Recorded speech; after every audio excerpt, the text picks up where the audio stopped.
Because... Are you not entertained? Are you not entertained? Is this not why you are here? I would assume this is exactly why you are here. Hit that intro. Jump into it.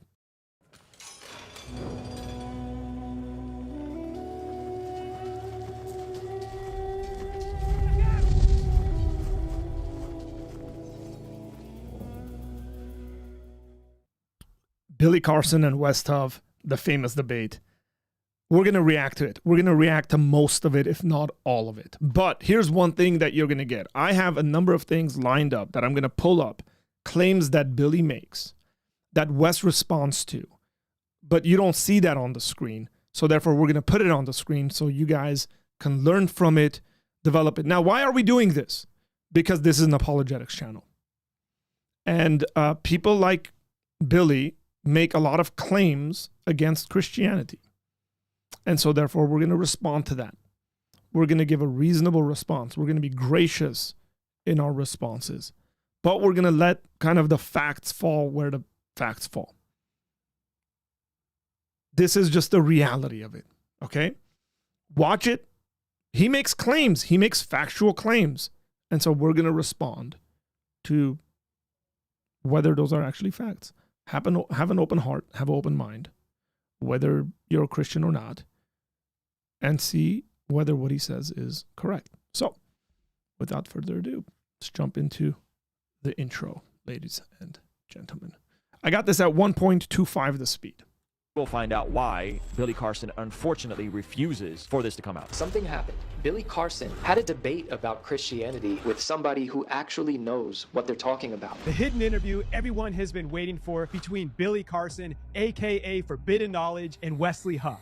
We're now saying that all this information that they put forward, all their verbal handwritten history, all their written history, that's got to go to the side because this one text is 1,000% accurate. Sure, but so my question is, most of that is oral history, correct? Oh, it's all oral history, even the Bible. So when we're engaging with oral history, what methodologies are you using to confirm that the orality is accurate? Oh, man. Billy Carson, 4 times best-selling author, founder and CEO of Forbidden Knowledge TV, with a certificate in ancient civilizations from Harvard University. Translation that's off is they say, well, Jesus was crucified. Whoa. Well, that doesn't exist in the Sinai Bible. Do you actually believe that the majority of Christians really believe that God is not masculine, that God is has both aspects? It's irrelevant what the majority of Christians believe. What historical biblical Christianity articulates is what they should believe. Wesley Huff, historian, linguist, biblical scholar, and PhD. I'm staking my entire life on the person of Jesus. And where do I find the information about Jesus? I find that in the Bible. And if I can't trust the Bible, I really have no reason to put my hope and trust in Jesus. There's a lot of false information that's copy from ancient text. And if you go by that text, all of a sudden you end up with 400 years of slavery. You end up with abuse. You end up with divide and conquer tactics that separate people. So you said you explore the text. I don't deny that. But the evidence, by going off of what you have put forward in terms of the actual documentary evidence, is not just less than convincing. I mean this with respect, because I think you have done a lot of research. You've traveled to these places. I have too. Like, this is what I do as my career. Let the games begin. I'm here with my good man, Billy Carson, who I've known Billy personally for some years now. Yeah. Solid friend, great character, businessman. He's been on Elevating Beyond last time, sharing your whole story behind the story.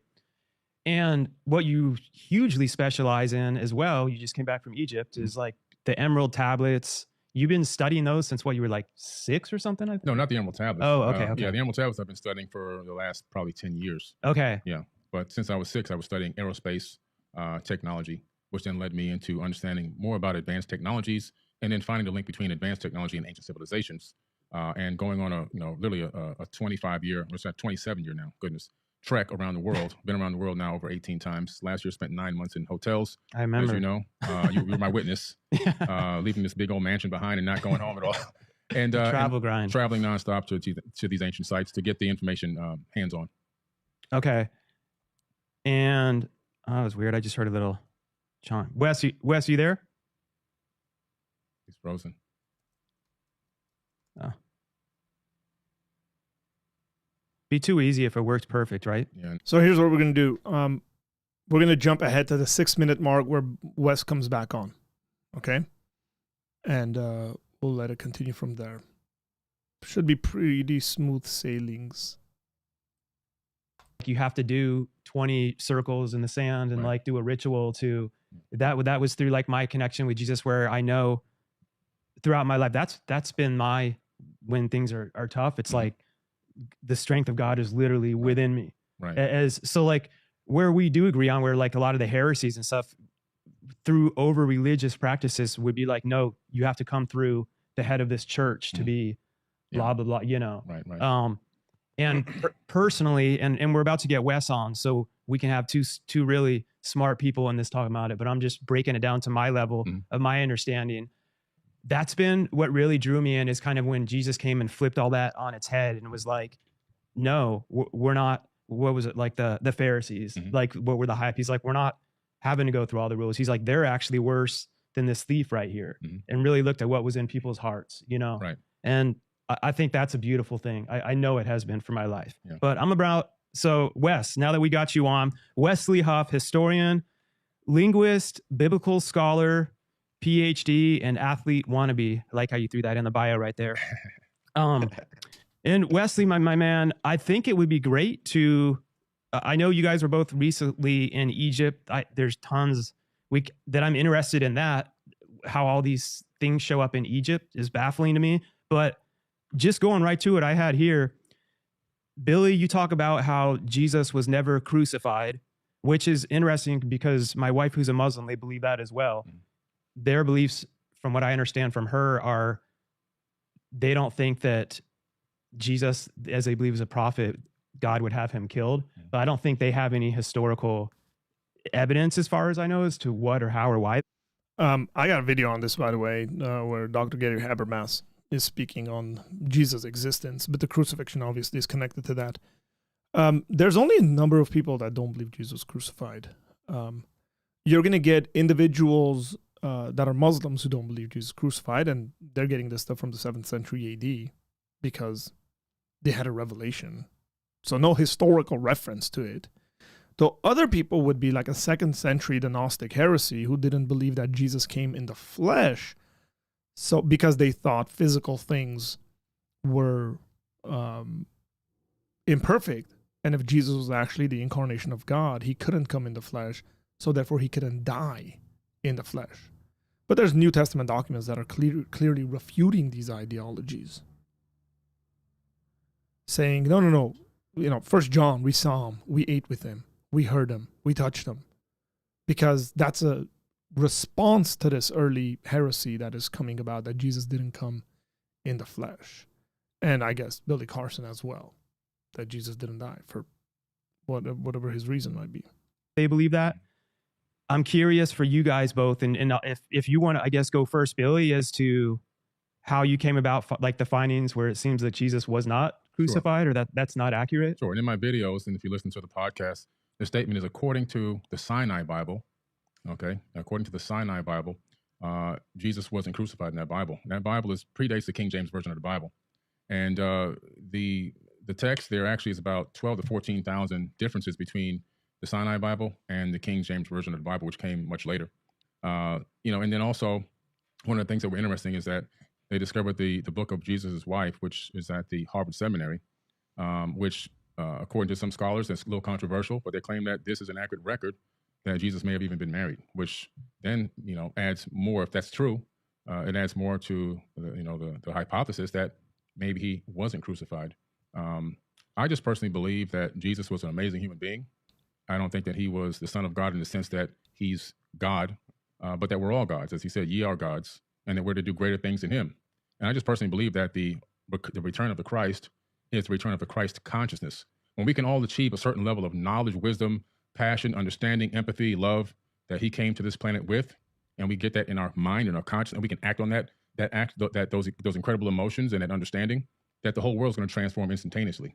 And I think at the second coming is the coming of the Christ consciousness to the planet, not a human being flying back to Earth to save people. That's just my personal understanding of how I've perceived it over many, many years of going through this information and going through all this text. And Wes, I'm gonna let you respond to that. And again, I mean, this is okay. So we're gonna let Wes cook, but there's a number of claims that have been made. I want to respond to because Wes doesn't respond to these. He goes in a different direction, more of the textual stuff. Billy Carson does this with a lot of conversations he has with people, like he'll say the Sinai Bible, right? And he goes, which predates the KJV, the King James Version. I don't know why it's so stuck in his mind that the King James Bible is like the oldest Bible we have or something like that. Or it's the only one we have, or like we get our modern translations from the King James Version. What it says to me is that he's extremely ignorant in the subject that he's talking about. See, if the Sinai Bible was something that, we'll see whether it's a thing in and of itself, but let's just go with it. If his claim to the Sinai Bible is actually a thing that's like really ancient, you might want to say something like, man, this predates the Armenian Bible, right? The Armenian Bible would be a 5th century translation. The King James Bible is a 17th century translation. It's from the 1600s, you guys. So there's a lot of Bibles in a lot of different languages prior to the King James Bible. We have Greek texts, we have Armenian texts, we have Syriac texts, right? We have Arabic texts. And so for him to talk about the King James as though it's something that people would be like, oh, I can't believe there's this text that we have in our hands that is before the King James, just shows complete and utter ignorance on the subject, on textual transmission, on Bible translations, on modern translations and what we use to get our modern translations.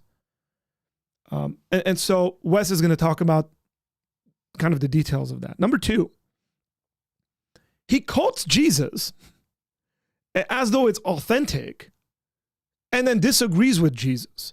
He quotes the Bible as though it's authentic, it makes sense, and then disagrees with it. So he says, look, I don't think this is true. And he goes, but Jesus said, ye are gods. So I think we're all gods. We have a divine spark in us or something like that. This is new age nonsense, by the way. Just that's as simple as you can put it. So he'll quote Jesus, ye are gods, out of context. Right? People do this. These fast talkers do this. For example, God says to Moses, I have made you as a god before Pharaoh. It's like, look, it's saying that he's God, so human beings are God. No, that's not what it's saying. And so you got to know the original. And quoting Jesus that ye are gods and therefore we're gods is complete nonsense. And then disagreeing with it. Oh, the second coming is the coming of Christ consciousness. Where'd you get that idea from? Like, where'd you get the idea of the second coming from? It's in the Bible. Look, you can either have the whole thing or none of it, essentially. You can argue for interpretive differences.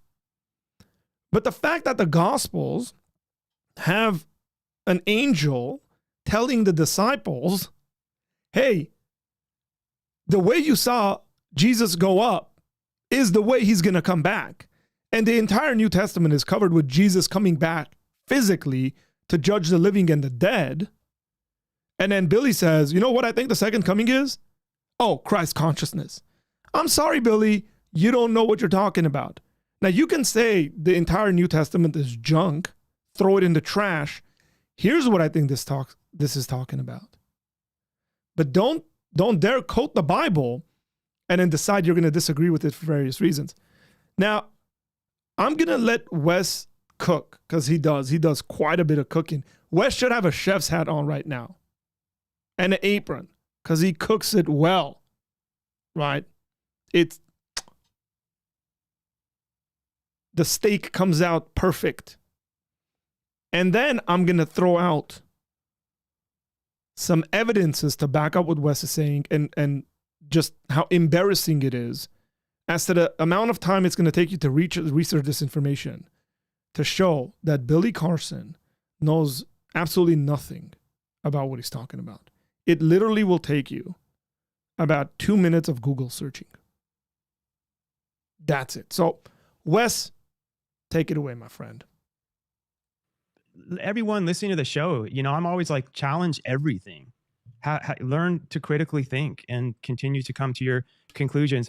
Even with Jesus, I'm not personally even waiting on that he has to come back to. I already know like I said, that strength of God and consciousness is already, I can tap into that right now.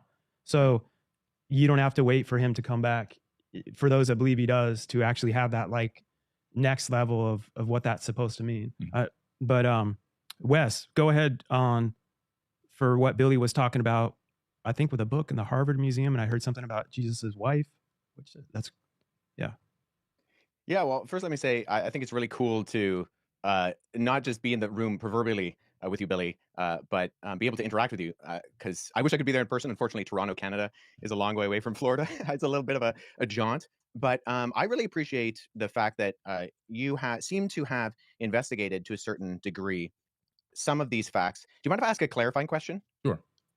When you say the Sinai Bible, what are you referring to specifically? It's the biblical text that was written. It made it into you can actually look it up on Amazon. It's a Bible called, I have a version at home. It's called the Sinai Bible, right, from Mount Sinai. I'm assuming it's the mountain that they're referencing there. But they put together their own version of the biblical text prior to the King James Version being put out. Sure. So when you refer to the Sinai Bible, would you be referring to Codex Sinaiticus? By the way, again, there's the prior to the King James Version being put out. Well, if you know your history, there's a lot of Bibles prior to the King James. Even in English, there's a lot of Bibles. It does go downhill. Like the codex that comes. Okay. That's why I was trying to get some clarification, because so you can actually go and see Codex Sinaiticus is at the British Library. So you can go and see it. It's on display. And the British Library has actually digitized the entire manuscript. So I work with manuscripts in my linguistic work. I'm an expert on early Christian scribal culture, and particularly in Greek and Coptic manuscripts. I actually have a facsimile. So I have a photocopy that was done by the British Library of Codex Sinaiticus that I work with in my office. So I have it here. And the only reason I asked for clarification is because I want to make sure that what I'm addressing is actually what you mean. Gotcha. And not addressing something else. Because the Codex Sinaiticus in particular is just it's a 4th century Greek manuscript. Mm-hmm. It comes from approximately between 325 and 350 AD. And its text of the Gospels reads almost identical to the modern Greek text that we develop translations from. So my curiosity is just simply in kind of exploring, when you say that it denies the crucifixion or that the crucifixion isn't there, I mean, I can go on right now, Codex Sinaiticus, and I can look up the end of, say, Matthew 27, where it has Jesus being crucified. And that's in Codex Sinaiticus, or, the John 19, or any of the other ones. So I think my confusion is that it doesn't read any differently. So actually, are you able to pull up a website with the viewers or listeners or whatever? I'm looking for it right now to make sure I have the version that I'm looking at. While they're not going to pull that up, Wes, but I got you, my guy. Pulling that up too. Like I keep saying to all the people that aren't scientists traveling the world and linguists, I don't even know how to pronounce it the right way, like me. Yeah, linguists. Cyanide, I keep thinking of cyanide, like the poet Cyanide Bible. So is that like a version? So from my own knowledge that I know, like when I really studied all this, what I thought was interesting about the Bible was how many like different eyewitness. I studied C.S. Lewis back in the day, how many different eyewitnesses and stuff there were. And they went on purpose to mention so many other names that they were able to like cross-reference throughout history and throughout those times, from my understanding. And those were different things that I always thought were kind of interesting that I felt was a good concept of proof. And then I want Billy to answer. And also, I'm just curious, like the Sinai Bible, where was that piece I found discovered? the text where I was referencing. Actually, I was misquoted. I misquoted it. Okay, check this out. Now, Billy tries to pivot here, right? He says the Sinai Bible. He doesn't know what the Sinai Bible is. Wes got it covered. He's got the Codex Sinaiticus. And he says, look, it's the same exact text we have, right? And he's right in it. Billy pivots and says, no, I misspoke. I'm sorry, I misspoke. What I meant was this other thing. It's the Gospel of Barnabas. Gospel of Barnabas. Okay, yeah, well, so that's good. So let's deal with that too, because I've actually worked with, there are 2 manuscripts of the Gospel of Barnabas.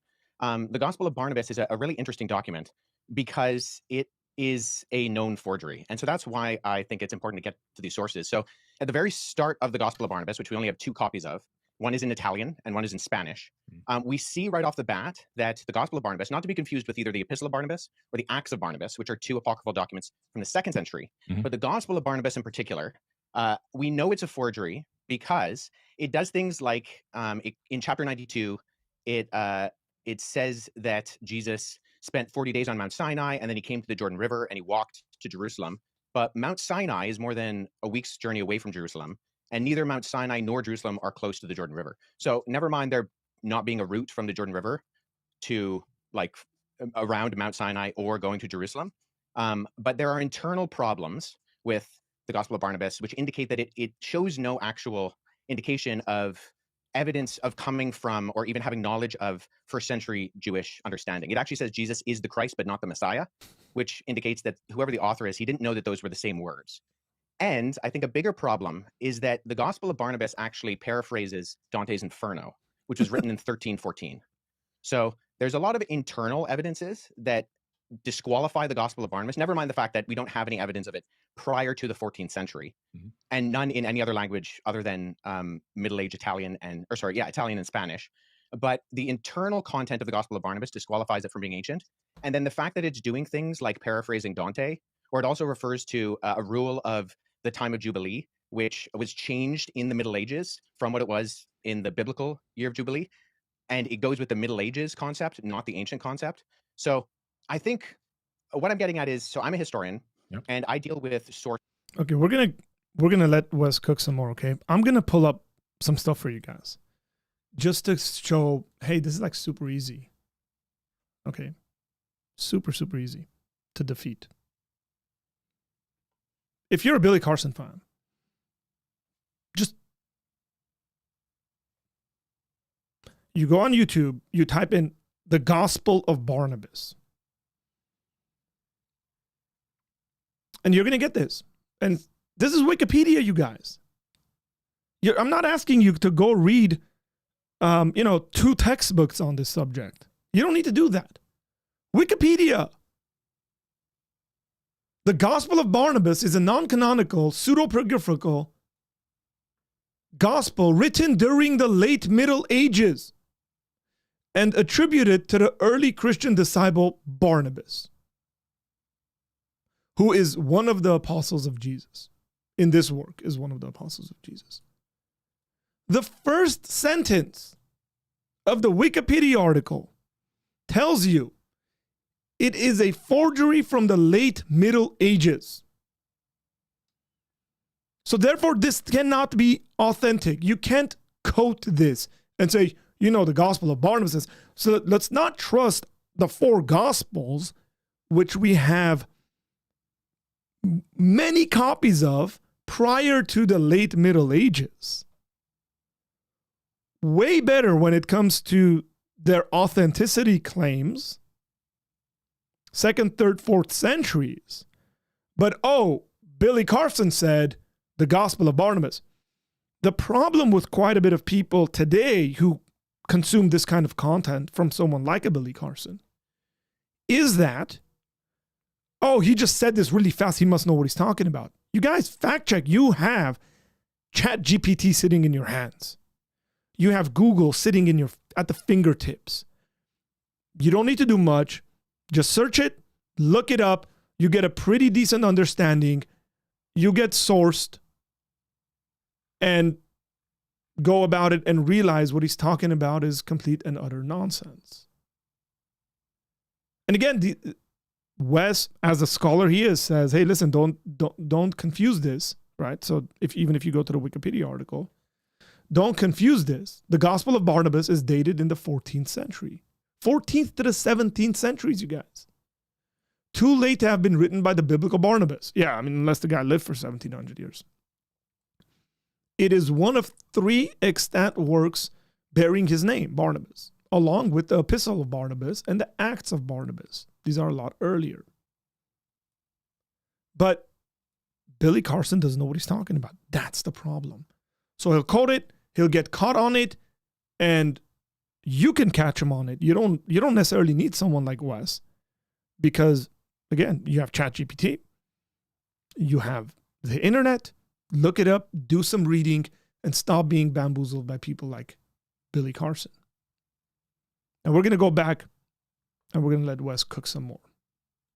So when I'm looking at sources, I want to make sure that I have a methodology by which I approach any type of source. So if there is something that denies the crucifixion, I want to make sure that I'm analyzing it and that the methodology by which I analyze it actually reveals that the content can be accurately tied to the event. So if we're talking about, say, Codex Sinaiticus, that's in the 4th century. Now that is, I would agree with you, Billy, our oldest copy of the Bible in the sense of cover to cover, Genesis to Revelation copy of the Bible. Right. The problem is that we have individual copies of all 4 Gospels going back hundreds of years before Codex Sinaiticus. Amen. So I have a facsimile behind me of P66. This is a late 2nd century copy of the Gospel of John. I work with this particular manuscript. I can just show the screen right here. This is an almost complete copy of the Gospel of John. And it Is that the has the papyrus by any chance? Yeah, that so word that I just papyrus made is just the what it's made out of. So material it's on. I got that from Chat GPT, by the There way. you go. There you go. Sorry, guys. Mark's got it, man. Pull up ChatGPT, fact check live. You'll do good. I'm just I trying can to sound actually- smart for a second. I have that papyrus at home. Oh, that's Yeah. Well, Yeah, so I'll show you this. So the documents you actually see This is about to get really nerdy and show you kind of like just Wes's character and how much he loves what he does. It's phenomenal. on my bookshelf behind me are facsimile papyri that I've made. So when I was in Egypt last summer, I went and I made for me some papyrus sheets. And so I take these papyrus sheets, which are made from the papyrus plant. And then when I go and I look at actual manuscripts, so I was at the University of Philadelphia last summer, and I went and I saw a document called P1, which is a 3rd century fragment of the beginning of the Gospel of Matthew.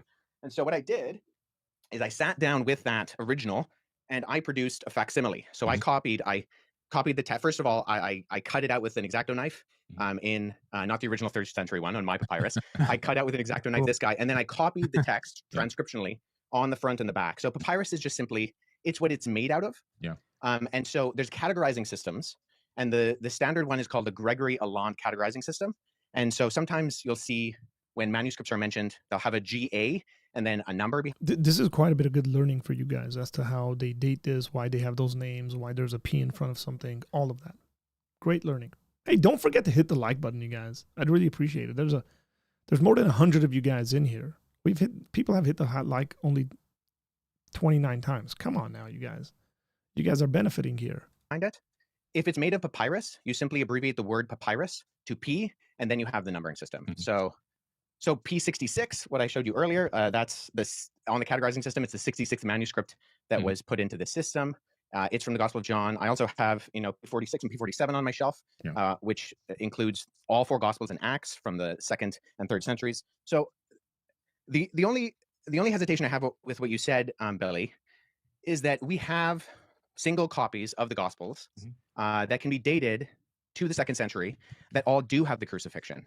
And so if we're relying on something like the Gospel of Barnabas, which is not just like, it's not that there's debate about it, it's that it's a known forgery. I mean, no one's referring to the Gospel of Barnabas as anything other than. If you say it's a known forgery, yes, but I'm going to go with that. Okay, so that's a huge L. Okay, so this is not the first time that Billy Carson has been in a conversation where he quotes the Gospel of Barnabas. He does it really fast. I'm pretty sure he did it on PBD. I'm pretty sure he did it on Joe Rogan. He sort of repeats this same sort of stuff. The issue is Joe Rogan, PBD, anyone else he's had a conversation with aren't scholars on the matter. So they can't be like, wait, hang on. And for some reason, none of them actually go, hey, put that on the screen. Let's see what the Gospel of Barnabas is. And then, because they have people who do that. Put it up on the screen, first read the first line and see that it's a forgery, and then say, hey, Billy, it's a forgery. From the late medieval ages. What's going on here? It's not complicated, but nobody's done that. Nobody's challenged them. And for some reason, in my opinion, I think Billy started believing this stuff himself. Like he genuinely believes this. And for some reason, he doesn't want to do research. 30 minutes. I'm dead serious with you guys. If you do 30 minutes of research on this subject, on the Gospel of Barnabas, you will have enough resources and sources. If you don't like Wikipedia because, people can go in and edit, trust me, you can get to the sources in Wikipedia, jump to actually legitimate articles on it that are well-sourced, academic journals, X, Y, and Z, and you know that it's a forgery. 30 minutes of your time. You're telling me you can travel the world over again 8 times and you can't do 30 minutes of research on an airplane to find this out? Come on now. Talk about the Old Testament a little bit and leading up. So he tries to pivot here. He tries to pivot here to the Old Testament. And I like Wes stays here. Again, we're going to pull up the documents. Look at what Wes is talking about. We're going to pull up the documents and look at what Billy's talking about when he makes his claims as well. Address the gospel of Jesus' wife. Sure, go ahead. What was her name Yeah, again? I'm like trying to write notes like I know what I'm doing, but I'm just curious. So the gospel of Jesus' wife doesn't actually mention. So oftentimes what happens is that the text of the gospel of Jesus' wife is kind of paralleled with the gospel of Philip, which mentions that that Jesus would kiss Mary Magdalene on the mouth. And so those are kind of used in parallel to kind of for this argument that Jesus was married. So the gospel of Jesus' wife is in the Harvard Library. However, the reason we know it's also not legitimate is because even though the manuscript, the papyrus that it's on, was carbon dated to the 4th century, the text was actually copied from a PDF version of the Gospel of Thomas, known as Grandin's Interlinear. And there was a mistake in the Coptic text of Grandin's Interlinear that was copied into the Gospel of Jesus' wife.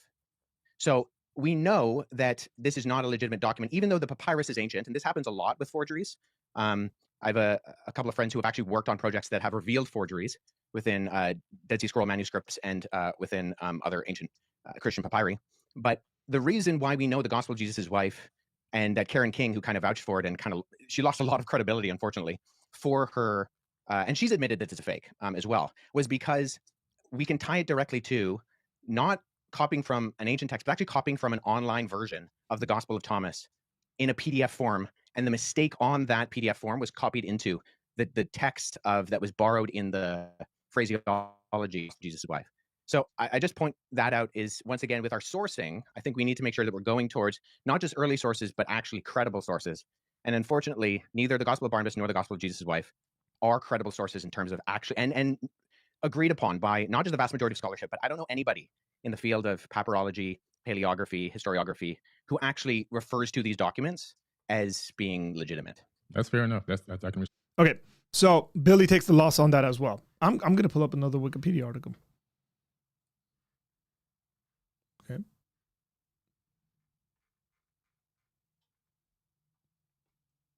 Gospel of Jesus' wife.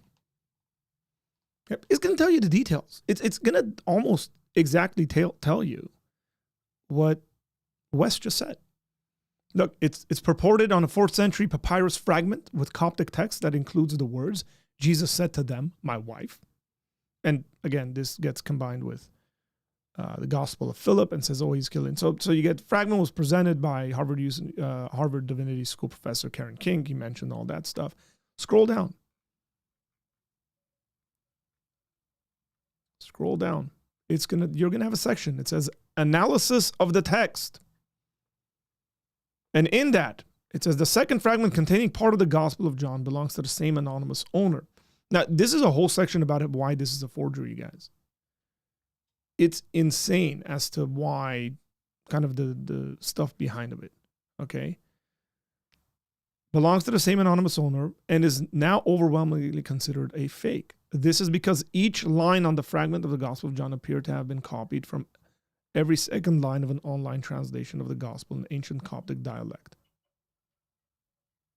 called Lysoplation, necessitating an improbable scenario whereby the text, if it were genuine, had been coincidentally written on papyrus exactly twice as wide as the online translation. So, you don't like using Wikipedia, don't use Wikipedia. This stuff is out there. There are online versions of these things. You don't necessarily need to get your hands on it. There's copies and photocopies. Scholars that are working on these things.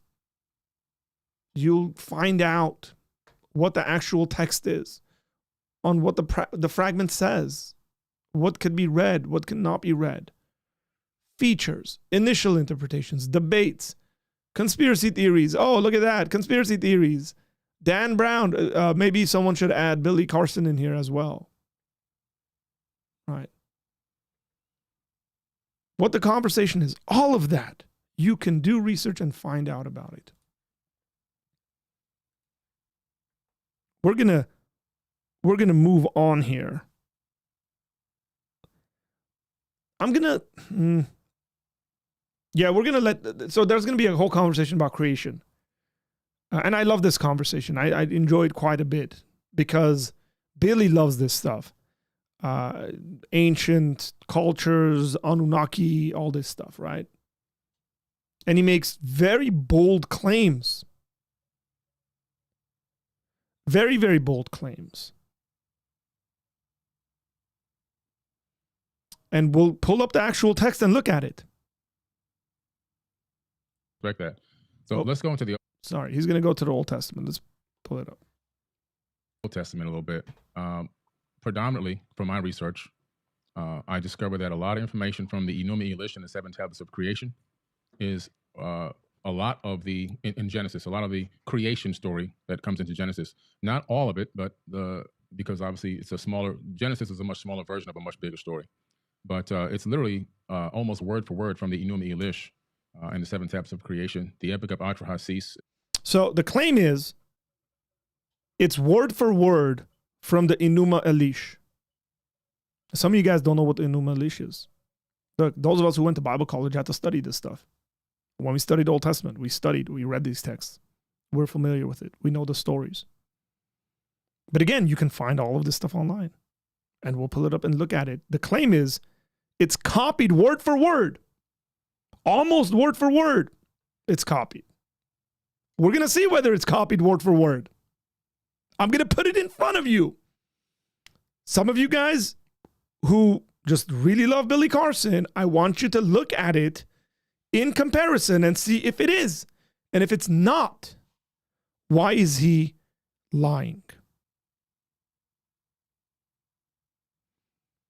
He's either ridiculously ignorant, which means you don't need to listen to him, or he's intentionally lying, which means you don't need to listen to him. Those are your options. So he's quoted the Gospel of Barnabas. Wes took it down. He's like, cool, I'll give you that. Right? He talked about the Sinai Bible. Wes gave him a response. He said, okay, I'll give you that. Every claim he's made, he's been proven to be wrong about. If somebody can't do 1 hour of research to find out why he's wrong about these stuff, why would you trust them on more outlandish claims? Like the stuff you see in the Bible, in the Old Testament, being copied from the Enuma Elish. Why would you trust them on aliens seeding things and these texts proving that and all the other claims he has? And he sells this to you, you guys. He wants money for this from you. And you give him the money. Why? If you can't get simple facts right, if he can't do 30 minutes of research to find out that some of the texts he keeps quoting on everywhere he goes are 14th century fabrications, why would you trust him on this stuff? Let's let him talk. As well is also there in the Old Testament. Several other tablets as well, quoted upon Marabi and a few others have made it into that text. Sumerian cylinder scrolls that talk about the creation story. Again, the creation story in the Epic of Atrahasis. And so we tend to see this copying of ancient tablets, text, and scriptures, even some papyruses, into the biblical text. Meaning that my point here is that I think a lot of people are saying that this information was written in real time. A lot of people believe that. If you ask the average person, they really believe that. But a lot of this information is just copied from older tablets and texts from an earlier date. That's what I found, that it's made it into the canonized Bible, but they never reference that they got it from any other ancient texts and tablets that have to do with a totally different civilization with totally different religious beliefs. Have you read the Enuma Elish? Yeah, I've done lectures on it. Okay, notice. Have you read the Enuma Elish? Yes, I've done lectures on it, which means he should know it well. If you do lectures on it, you better know something. Wes asks him to summarize it. Bear through it, guys. Bear through his summary. Sure. Do you mind summarizing the content of the creation account in the Enuma Elish for us? Sure. The Enuma Elish is a very ancient text discovered in the Library of Ashurbanipal. And the summary of it is that it really gives us an account, which is crazy, an astronomical account of the creation of our solar system. It talks about planets and moons gaining specific orbits around the sun. It talks about a huge planet named Tiamat, 46 times larger than Earth. Earth didn't exist at the time that this, according to the author of this text, which is pretty interesting. And then there talks about a nemesis of sorts. In the original version, it's called Nibiru, but in a more recent version, still thousands of years old, the name was changed to Marduk. Marduk is in the Jewish American Library, in the biblical text, in the Torah, and so forth. Very popular figure in ancient times in the religious books and text. Marduk wanted to be the destroyer, so Marduk is the one that during its next orbit towards Tiamat, crashed into Tiamat and destroyed Tiamat. A huge chunk of it swung away, recoalesced, taking the water, land, and organic material, which basically recoalesced as our planet here, Earth. And the rest of it broke up into pieces. Some of it turned into the asteroid belt. Other parts of it were thrown towards the sun, and some were thrown towards the inner Oort cloud, towards the outer edge of the solar system. This planet, or this moonlet that orbited supposedly a brown dwarf, based on the description of it, gained a very strange orbit around our sun. And we have the scientific evidence now also to match with NASA's data, where we see that Saturn and I believe Neptune switch places. Uranus is flipped on its side, and that's more evidence that something came through our solar system in ancient times and gravitationally really tugged at planets here and switched up their orbits and even pulled the axis of a planet on its own side, where the equator is now running north and south. So a little bit of modern astrophysics kind of backs up what this ancient text is saying. But the Enumilish also then begins to talk about the fact that these beings, it kind of cuts into the fact that these beings, are on Earth and at some point begin to engage mankind. In other words, they didn't create people from scratch, but they engaged the existing hominid and began to utilize us as workers for their workforce. In the Atrahasis epic, you see a much similar story, slightly later date period, but still thousands of years old, the epic of Atrahasis. And we see a very similar story. And we see where the sons of God literally came down to Earth. They came from Mars, according to this text, if you read the translation of the planet Mars and to English. And then they went to battle. They were going to go to battle in South Africa against Enki and Lil and Anu. And they come to terms without going to battle. They argued that they needed women, human women, believe it or not. And they also wanted a workforce. They didn't want to continue to do the labor. They were cleaning out the Tigris and Euphrates rivers, digging canals, building cities on Earth, and according to the text on Mars, not according to me. And a decision was made by Enki and Anu and Enlil to allow this experiment to happen, where they would take the existing hominid here. They would slay one of the gods, meaning that they would, in my opinion, that doesn't mean that they're going to kill it, but somehow some type of genetic modification or manipulation, in my personal opinion, it's my personal hypothesis. But in the end, it ends up being that human beings are now doing a lot of this labor and worshiping these people as gods, as they, my personal opinion, masqueraded as gods. A lot of stories there, parallel stories that you see in the Bible, even the Tower of Babel incident, and many other crazy stories that are in the Bible. You can find a lot of those true stories in the ancient texts, like the Epic of Gilgamesh, where you can find the true story of Noah. They found the Noah tablet to give him instructions on how to build the ark. It wasn't a big boat. It was a round disc that he built with the sections cut up on the inside like a pie. That was discovered about 4 or 5 years ago. I believe it's at the British Museum now. So there's a lot of text that's just been covered and copied over into the biblical text. And I think that, in my personal opinion, a lot of people are just became a cargo cult, worshiping people that were masquerading as gods. I do believe in God, by the way. Let me make this clear. I believe in God. I believe there's a creator of the universe. I believe that the mathematics, the quantum physics, all proves that. The fact that we're here, I believe this universe is imbued with a divine energy and a divine spark that lives inside of all of us. I just don't believe that the God of the Bible is truly the creator of the universe. I don't think that God needs money. I don't think that God needs. Sure. Do you mind if I just jump in here for a second? Because I think we've kind of gone on from the original question. So let me, before Wes asks a question, because he asked them to summarize it. And he didn't, because summarize it. Every single one of us if you've gone to school and asked to write a summary, you retell the story in your own words, shorter, so that your audience goes, what's going on? What Billy has done is essentially interpret the story. Like he talks about planets clashing into each other. He says Marduk is a planet. He says Tiamat is a planet. That's not what the text says. Now he's going to make a claim. I'm going to pull up the text. We're going to look at the Enumilish. And we're going to see what it says. And whether it's verbatim, remember his claim, verbatim in the Bible steals from it. It's almost exactly the same. We're going to see whether it's almost exactly the same. I appreciate that. I do have a few issues with your summary, although I think I have read Wes the is so Akkadian nice. version. My Akkadian's not great, but I sat down with a seriologist friend and we walked through it a couple years ago. So I think that there are components of what you said that I would say are in there. I'm not sure it's the best summary. Nonetheless, okay, going with what you said that there were like verbatim parallels with the biblical creation story, even just going off of what you said, which I think there are components of that I would agree with, the Battle of the Gods, the concept of Enki and the younger gods, and they fight Tiamat, and then Marduk, who swears he'll defeat Tiamat, and Kwenku, who kills Tiamat by shooting her with an arrow, and there's this big battle, and then the gods that die end up being the earth and the sky and even us, because we are the end result of that battle. I'm just curious, when you say that there are not just parallels, but there's actual copying, looking at Genesis chapter 1 and 2, where the creation story is summarized in the Bible, what are the actual kind of parallels there that you're looking to? Because check out this response, you guys. What are the actual parallels? Because you said it's verbatim coded. As someone who's read both, I not only do I not find parallels, I actually, and this is the majority of ancient Near Eastern scholarship with me, think that Genesis chapter 1 is actually an apologetic against documents like the Enuma Elish. So what are the parallels there? Separated the waters from the waters, for example. That's in the Enuma Elish, and that's also in the biblical text.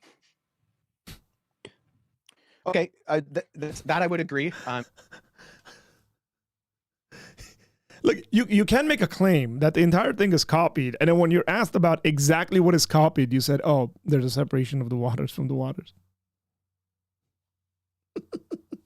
Come on. You got to do better than that. Is a parallel. The only reason I highlight that is that if you're making this... Okay, now here's what we're going to do, because, hey, that's what we do. People couldn't do this live, and so I'm going to do this. We're going to pull up.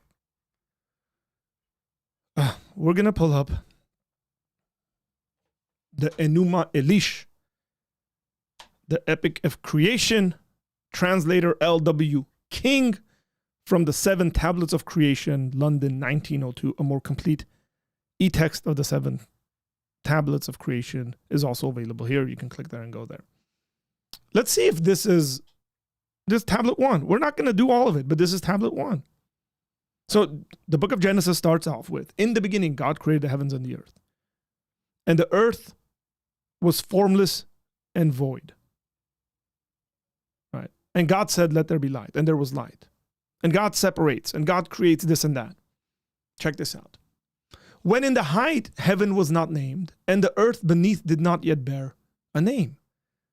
And the primeval Apsu, who beget them, and chaos, Tiamat, the mother of them both, their waters were mingled together, and no field was formed, no marsh was to be seen, when of the gods none had been called into being. So notice that this creation is going to tell us about the creation of the gods. You don't get any of this in Genesis. To say, oh, it's copied, right? And none had been called into being. None bore a name. None, and no destinies were ordained. Then were created the gods in the midst of heaven. Lahamu and Lahamu were called into being. Ages increased.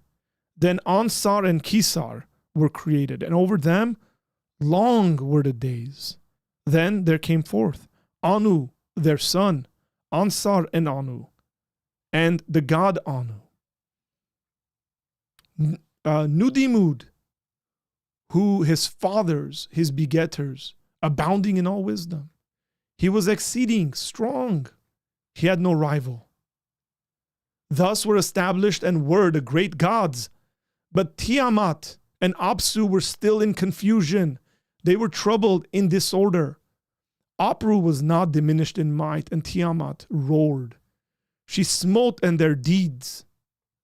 Their way was evil. Then Apsu, the begetter of their gods, cried unto Mumu, his minister, and said unto him, O Mumu, thou minister, that rejoiced my spirit, come unto Tiamat, let us go.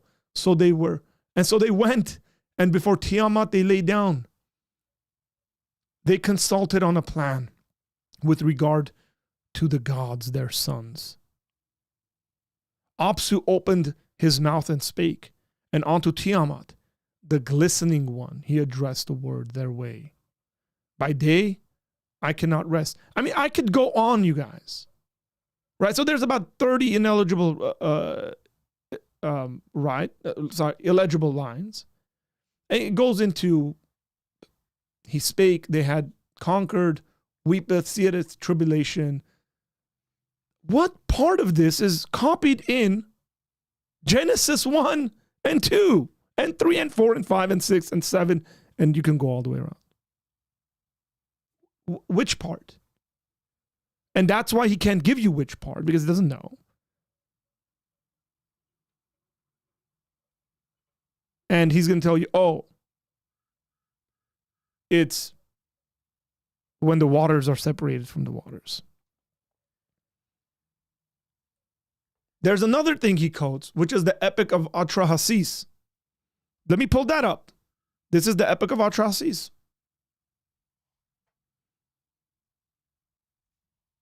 Does this sound like Genesis? When the gods, instead of man, did the work, bore the loads, the gods' loads was too great. The work too hard, the punishment too much. The great Anunnaki made the Lagigi, which is the evil-minded ones, carry the workload sevenfold. Anu, their father, was king. Their counselor, warrior Elil. Their chamberlain was Ninurta. Their canal controller, Enugi. They took the box of lots, cast the lots, the gods made the division. Anu went up to the sky, and Elil took the earth for his people.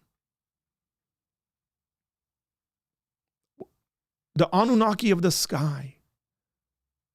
The gods had to dig out canals, had to clear channels.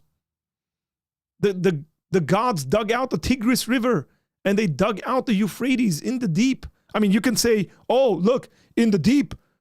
Oh, man, Genesis copied this because it says God's spirit was hovering over the deep. Must be copied from the Epic of Atrahasis. And I don't know what he's talking about when it comes to Mars being mentioned. The only Mars I can find in this text is this Mars, which is not Mars.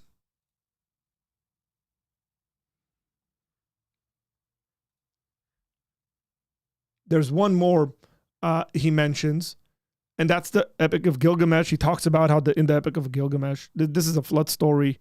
The flood story in the Epic of Gilgamesh. He says, you can have ChatGPT spit this out for you. He says, oh, they're told to create a disk. I think he's talking about a spaceship. Okay.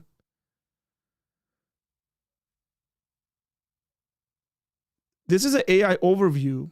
In the Epic of Gilgamesh, the boat built by Utnapishtim to survive a flood had the following features. Size. The boat was a giant cube, with each side measuring 120 cubits. The structure, the boat had 6 decks, divided into 9 compartments. The materials, it was sealed with pitch. The cargo, gold, silver, ale, beer, wine, many living animals. Launch, the boat was launched with great difficulty using a runway of poles.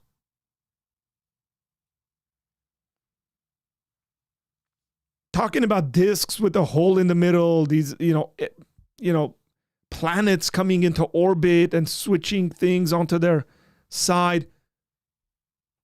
This is why I'm saying he was asked to summarize it. He didn't. He just gave us what he's been teaching to everyone, which has nothing to do with a summary of the actual text here. That's the problem with Billy, because Billy doesn't know these things well. So he just does that. So the argument, because if you brought it up, and I mean this with all due respect, there are superficial parallels. I would agree. The separation of the water, the concept of the earth being formless and void. That's also in the Enuma Elish. However, I think all the other details, it's the details that make the difference. And if we're looking at not the superficial crossovers, but the actual themes and concepts of what it's saying, you don't have a creation within 7 days. The Bible's not going to take the Enuma Elish and put it into the biblical text. There are certain words that they utilize that let me know that they copied it from that text. Like, for example. So it went from, it's almost entirely copied, to there's certain words they use. And he says, the waters and waters. And I just gave him one too. The deep. words? Separating the water from the waters, the void, the earth being void. That information is literally just copied over. So it tells you that somebody saw that and said, let me add it to this book right here, or let me add it to the scripture or this papyrus. It wasn't a book yet at that time. So, Was this text discovered that makes it parallel to Genesis? Was this? Now, Wes is going to go on to give some apologetic points here. And again, this has been believed by Christians for a very long time, that the Genesis account is a showcasing of how Yahweh is the great deity creator, and everything else, all the other people around that area are worshiping, are created deities. They shouldn't be worshipped. They're, as a matter of fact, created by Yahweh. They're a part of the natural order of things, and nobody should be worshiping those things because they're created. There's only one creator. Like supposedly discovered prior to, I'm just curious. It wasn't discovered prior to the Bible, but it dates back long before the Bible was ever written. Okay. So let me just say this. So the reason why I say it's actually an apologetic against that is because the purpose of the Enuma Elish, which the Babylonians read every Babylonian New Year, was to point out the fact that the deities, and there's countless deities in the Babylonian pantheon, they actually come from the created order. So they're not outside of time and space. They actually come from the created order. And when they die in this battle, right, when Tiamat is defeated, the defeated gods become the earth and the sky and the plants and even you and me. And in that sense, the theme is that you don't actually have any purpose or end result. And you're not created in the image of God. In fact, in the ancient Babylonian system, only the kings were created in the image of God. And what we see that is counter to that is that even, sure, there's superficial, divided the waters, but we find that in almost every society and culture. That's not a parallel as much as it's just a generality. I would say what we see within the biblical account is that God purposefully creates. There's only one God. He purposefully creates, and then he creates, and it's good. And it continues to say it's good 7 times. And then at the end of chapter 1, just for the thick people in the original audience, it says, and then it was very good. And then he creates humanity, not kings, but simply the humans that he creates in God's image. And they have purpose and meaning, and that instills them with this creation order. And that's not what we find in the Enuma Elish. In fact, we find the opposite in the Enuma Elish, is that the created order is not good. It's a mistake. And that you are not created in the image of God. And there's a reminder that regular people are not created in the image of God. So linguistically, Hebrew does have Semitic ties with Akkadian. It doesn't with Sumerian. Sumerian is a language isolate, a glutenizing language. But I would say, just with all due respect, the parallels linguistically are not there. There might be superficial kind of concepts that are there, but they're so superficial that we can find them in everything. In the sense of, I'm in an office studio, you're in your office studio. That doesn't mean that that we're the same people or we're even in the same place. Does that make sense? Yeah, but I don't agree with that. I just see if I have all these texts out, there's a lot of different information that you can see. There's a lot of it's been copied word for word into the biblical text. But what's the word for? Okay, why should we trust Billy Carson when every fact, the Sinai Bible, was discredited, and he actually told Wes, okay, I'll give you that one. You're right. Right? The Gospel of Barnabas, forgery. Billy admitted, it's a forgery. And then now he's talking about all these more ancient stuff, more complicated stuff, and then just disagreeing with the facts that are out there. We just read it. He made claims. It's copied. We just looked at the Enuma Elish. We looked at the Epic of Atrahasis. Did it look like it was copied? No. The problem is that people don't actually look at these texts. And those who do know that he's just blowing hot air. In your version of what you believe in, you keep saying that God's a he. Yep. And so where do you get that from? Throughout both. Okay, so these go into like an area of the conversation that's feminism kind of thing. Well, we'll watch it. Okay, sure. He's lost on the textual stuff. He clearly has lost on all the quotations, the Bible being copied. Clearly, big giant L. Right? Maybe we should get him a shirt that says L on it. And now he's like, why does the Bible refer to God as a he? Like, seriously, this is the best you can do? Because God's referred to in the masculine? Nobody believes God is a man. Like me. God is spirit. The Bible clearly teaches that. And Wes does a good job. The Hebrew Old Testament and the Greek New Testament, you have the masculine singular masculine singular pronoun used for God. And why is God a man? Where's the evidence of this? Well, God isn't a man. See, within historical Christianity, we don't believe that God has a gender. However, the way that he has decided to reveal himself is through the masculine plural, and then ultimately by becoming a human in the person of Jesus Christ. So we don't believe that God has a gender. In fact, the fact that God creates humanity in his image and he creates them male and female, those are two aspects of the image of God. And so that's the completeness. So historical Christianity has never argued that God is gendered. Jesus is gendered in the sense that during the incarnation, he becomes a human man, but he's still fully man and fully God. But God is spirit. And right, as the scripture says, we worship him in spirit and in truth. But nobody's arguing that. What's that? Sorry? That always blows my mind. God too. is the same all the time, right? He's always good. God is all the same all the time, right? But we do see that though in scripture, God has revealed himself through the masculine plural. And there are aspects of God's character that we see within scripture that do actually communicate. Jesus says that he longs to gather Israel like a mother hen collects her chicks. So we see aspects of, the feminine of God, not meaning that God is feminine, but that the image of God reflects both the masculine and the feminine. And that's why when, the two become one flesh, there's a uniting of that reflects the image of God as well within the covenant of marriage. Do you actually believe that the majority of Christians really believe that God is not masculine, that God is has both aspects? It's irrelevant what the majority of Christians believe. How many would tell you, that God's not a man? They've never been taught this. Well, I was taught it growing up. I was taught it. When it says nobody's been taught this, it's just hilarious. I mean, Wes has them here. It's like, man, I was taught it. And it doesn't matter whether people were taught this or not. Like, it matters what the religion teaches. I mean, you are grasping at like foam, man. You're drowning and you're trying to grab onto something solid and it's all foam. It's all smoke. And when I was a child, when I went to seminary, when I went to Bible college, I was taught it in graduate school. I would say I would say a few things to that. I would say in one sense, it's irrelevant what the majority of Christians believe, because what historical biblical Christianity articulates is what they should believe. There are Christians who run around saying all sorts of things that are not in conformity to biblical, historical, Orthodox Christianity. And they shouldn't believe that because it's irrelevant. And so if one Christian believes something that is not in line with biblical Christianity, that's on them.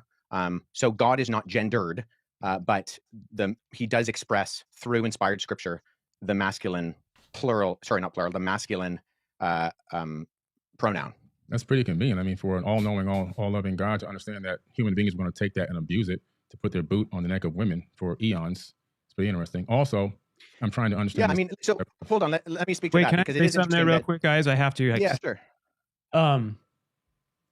If it was only for the Old Testament. Okay, so Mark kind of goes on to this diatribe here. And Mark, I'm going to let Mark say what he's going to say. And I'm going to if he's ever going to watch this, I'm not sure if he does.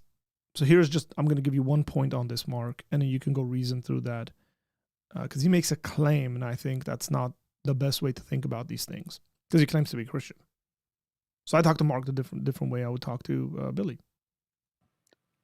I would have a hard time following a lot of stuff. For me, like what you said, putting the boots on women and stuff, it was when Jesus came that when they were literally like, oh, if a woman, you can just accuse a female of having an affair and murder her, and that's like, okay. That he was he just reminds me of anyone that basically challenged everything, and people would say that it didn't contradict what's in the Old Testament, but however people were interpreting it, they were believing that they were following the Bible to women can't do this, you stone them if they have an affair or if they're accused of having an affair. And Jesus, as we know the famous scene when they were about to stone her, he's like, he who hasn't sinned cast the first stone, basically saying no one's perfect. And was the first one that I know of that started like speaking to other tribes and other. Okay, I don't think so. I'll just take Mark's claim because I think Mark is kind of he's thinking on the spot. He's trying to come up with stuff. Look, Mark, Jesus came and he quoted from the Old Testament. He affirmed the Old Testament. To say if it was just for the Old Testament, you wouldn't believe or whatever like that. Jesus doesn't deny the Old Testament. Jesus believes in the Old Testament. He believes he's the fulfillment of all the Old Testament stuff. As a matter of fact, post-resurrection, on the road to Emmaus, he talks to two disciples, and it says he exegeted, he explained, he revealed all the stuff that were written about him from Moses, the prophets, and the writings. So Jesus very clearly affirmed the Old Testament. So be very careful, and it's okay, you're a new believer, so maybe you need to be taught these things. But be careful when you go down that kind of thinking. The other thing is, the Old Testament doesn't give you grounds just to randomly accuse people, especially women, and just get away with it. The law in the Old Testament, you got to read it carefully. Again, do your research. Read the actual text. Read Exodus. Read Leviticus. Read the details. Read Deuteronomy. And when you read that, you realize that the people in Jesus' day were not actually applying the law. They were abusing the law. And that's what Jesus is talking about. He's not speaking against the law. The New Testament doesn't speak against the law. As a matter of fact, Paul goes on to say that the law is good. It's a schoolmaster. The law reveals to us that we are sinners, right? So be careful in regards to that kind of thinking and trajectory. And I'm not saying don't believe it. Be careful in that sense, but like do your actual research instead of kind of thinking on the spot based on things you might have heard that aren't actually what the text says. So I'm going to jump ahead because Mark talks quite a bit here. I'm going to jump ahead in the text and go to about the 53rd minute mark in the conversation. That was around like the 42nd. Okay. And then the conversation picks back up between Wes and Billy. Yeah, I mean, I grew up in a bit of an unusual household in that my mom grew up in India and my parents when I was younger. I was born in Pakistan and I spent a portion of my childhood in Jordan. I grew up in majority Muslim countries and surrounded by majority Muslim environments. And we had, a copy of the Quran in the room. In fact, we had the Bhagavad Gita and the Book of Mormon and, for a little while, other documents in our house. These were things that my parents, although they never verbally said, these Christianity is true, therefore these are not forbidden. These are not verboten. The truth, capital T truth, of the reality of the world we behold can stand up against scrutiny and investigation. And I did do a great deal of that as a kid. My dad is a historian as well. He has a doctorate, and I grew up on him, reading the rise and fall of the Roman Empire. But at the exact same time, the reason why I actually went to university with full intention of going into the police force.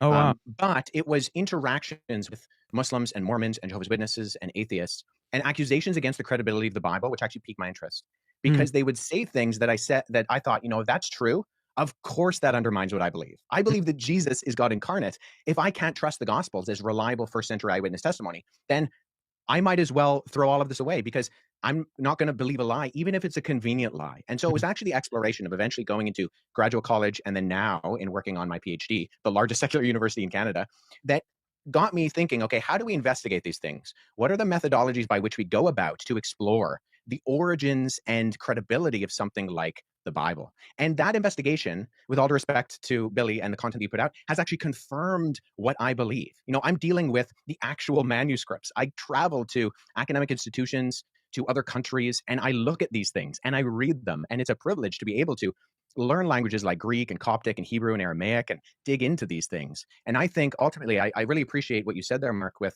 your articulation of your personal relationship. And I think that's so important. But I think it's also important to remember that that relationship is based on something that's real and verifiable. And we can look into the evidence. I have friends who are linguists, philologists, and historians.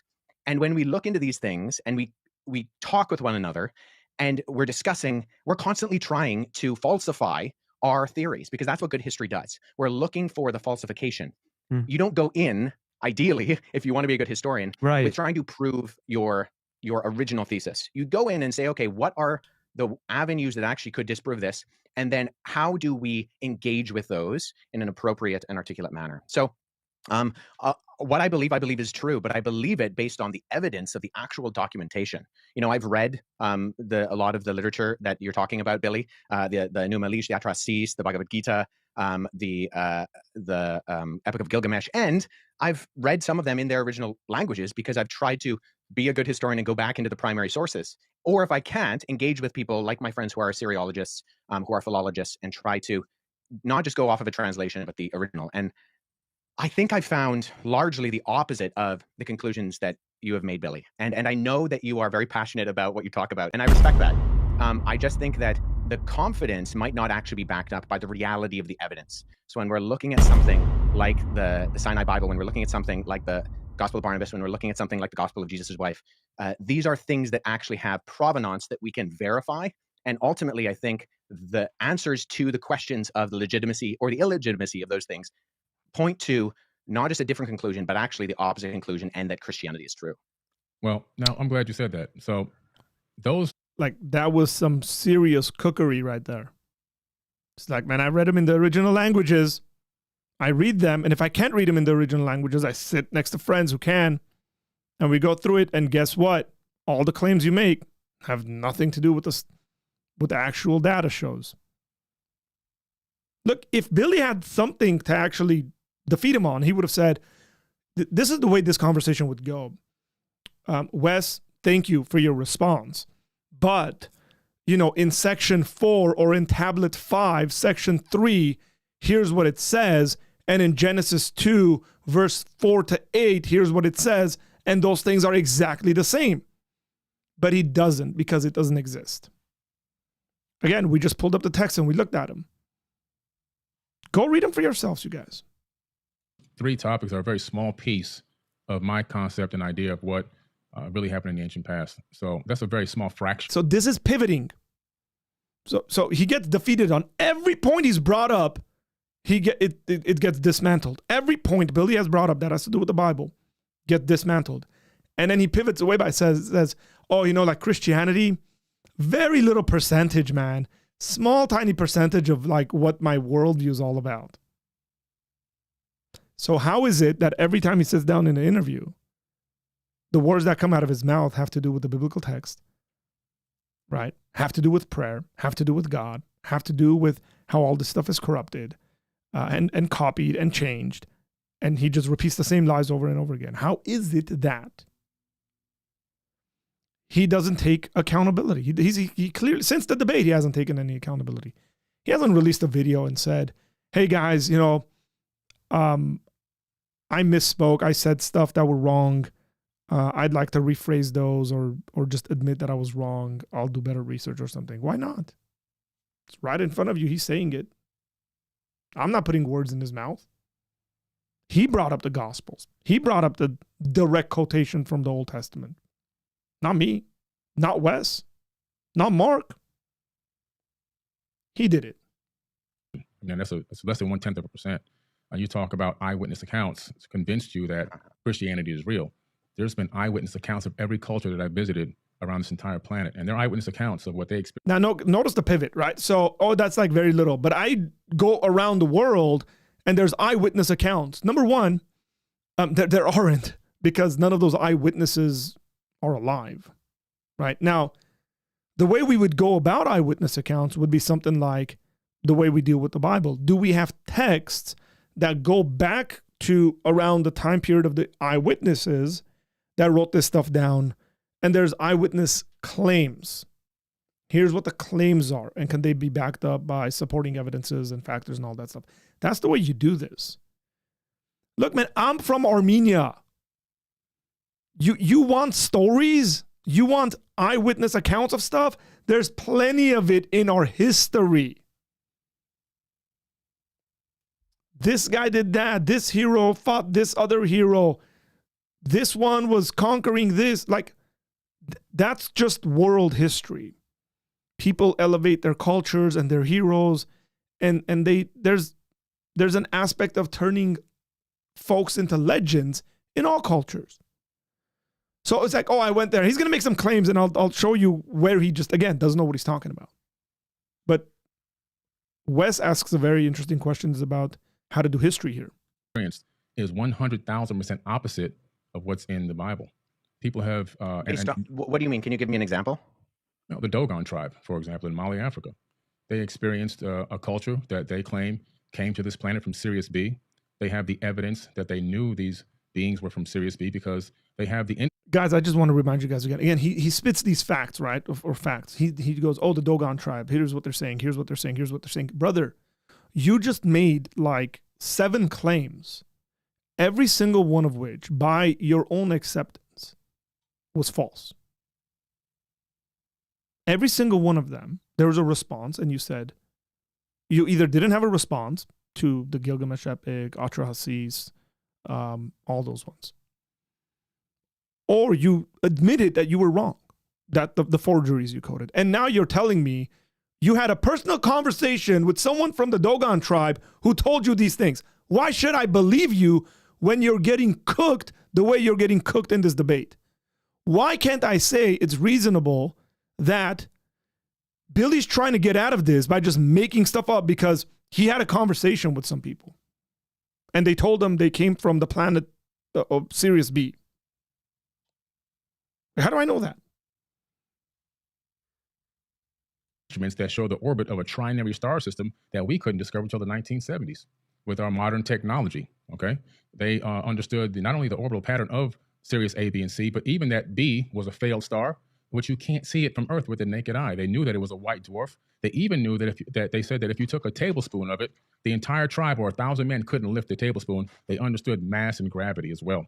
They were told the shape, the sizes, and the colors of all the planets in our solar system, which they recorded. And there's only one wisdom keeper, and that person can never be touched by a person. If they get touched by another person, they'd actually be killed. And then they eventually have a mentee that they break down that verbally handed down knowledge to. And that next person then takes over and becomes the wisdom keeper. And they've been doing this for thousands and thousands of years. And science, modern science, has found all their information. And I guess the assumption here is that Billy sat down with the wisdom keeper, who's the only guy that knows this information that nobody can go near. And this guy told Billy all this information. Trust me, bro. Accurate.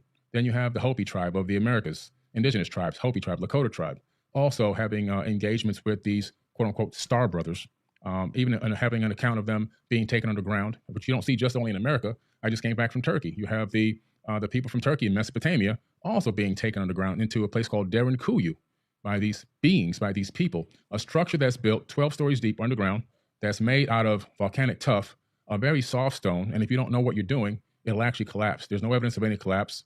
And it was thousands of years old. It was reused many times. So the mainstream story about what it was used for to hide from Romans is actually false.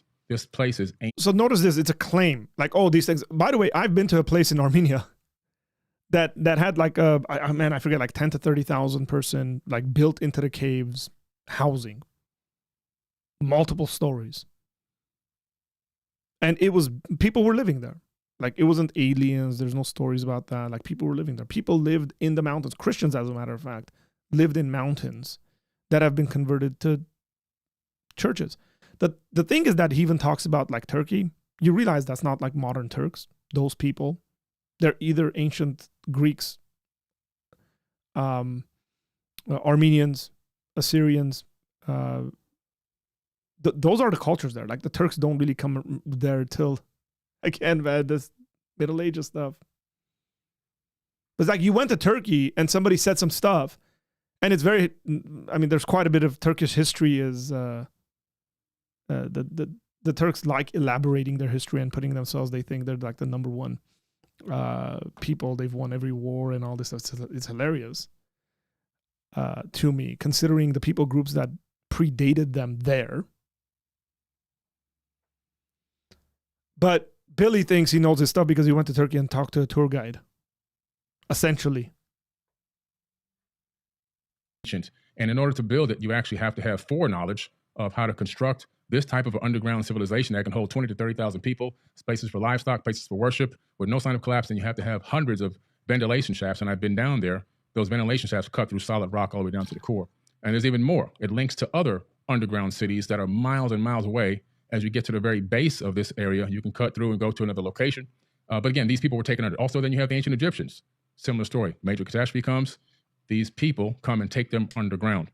Then you have the information in the Egyptian book of Going Forth by Day. More accounts by people, our ancestors, that have accounts that do not match up with the biblical text. And so all of a sudden, we're saying that all these cultures, the Aboriginal people, I can go into them as well. I've gone for walkabouts in Outback, in the Outback, and the Aboriginal elders, same thing. They were seated here by Pleiadians. This is their verbal handed down history for thousands of years. And I can go around the world and I can come up with all this information from all these eyewitness accounts from people that should be respected. Here's the funny thing is that, ironically, I guess, is that Billy can go around all the world and talk to all these people.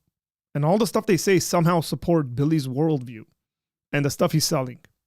That's just the funny thing. It's like, do any of them just disagree with the stuff you're talking about, Billy? Do these people say, hey, man, like, no, you're talking nonsense. Aliens, we're seated here. No. But like, we came from across the river. We came from across that, across the hill and the mountain. That's where our ancestry is from.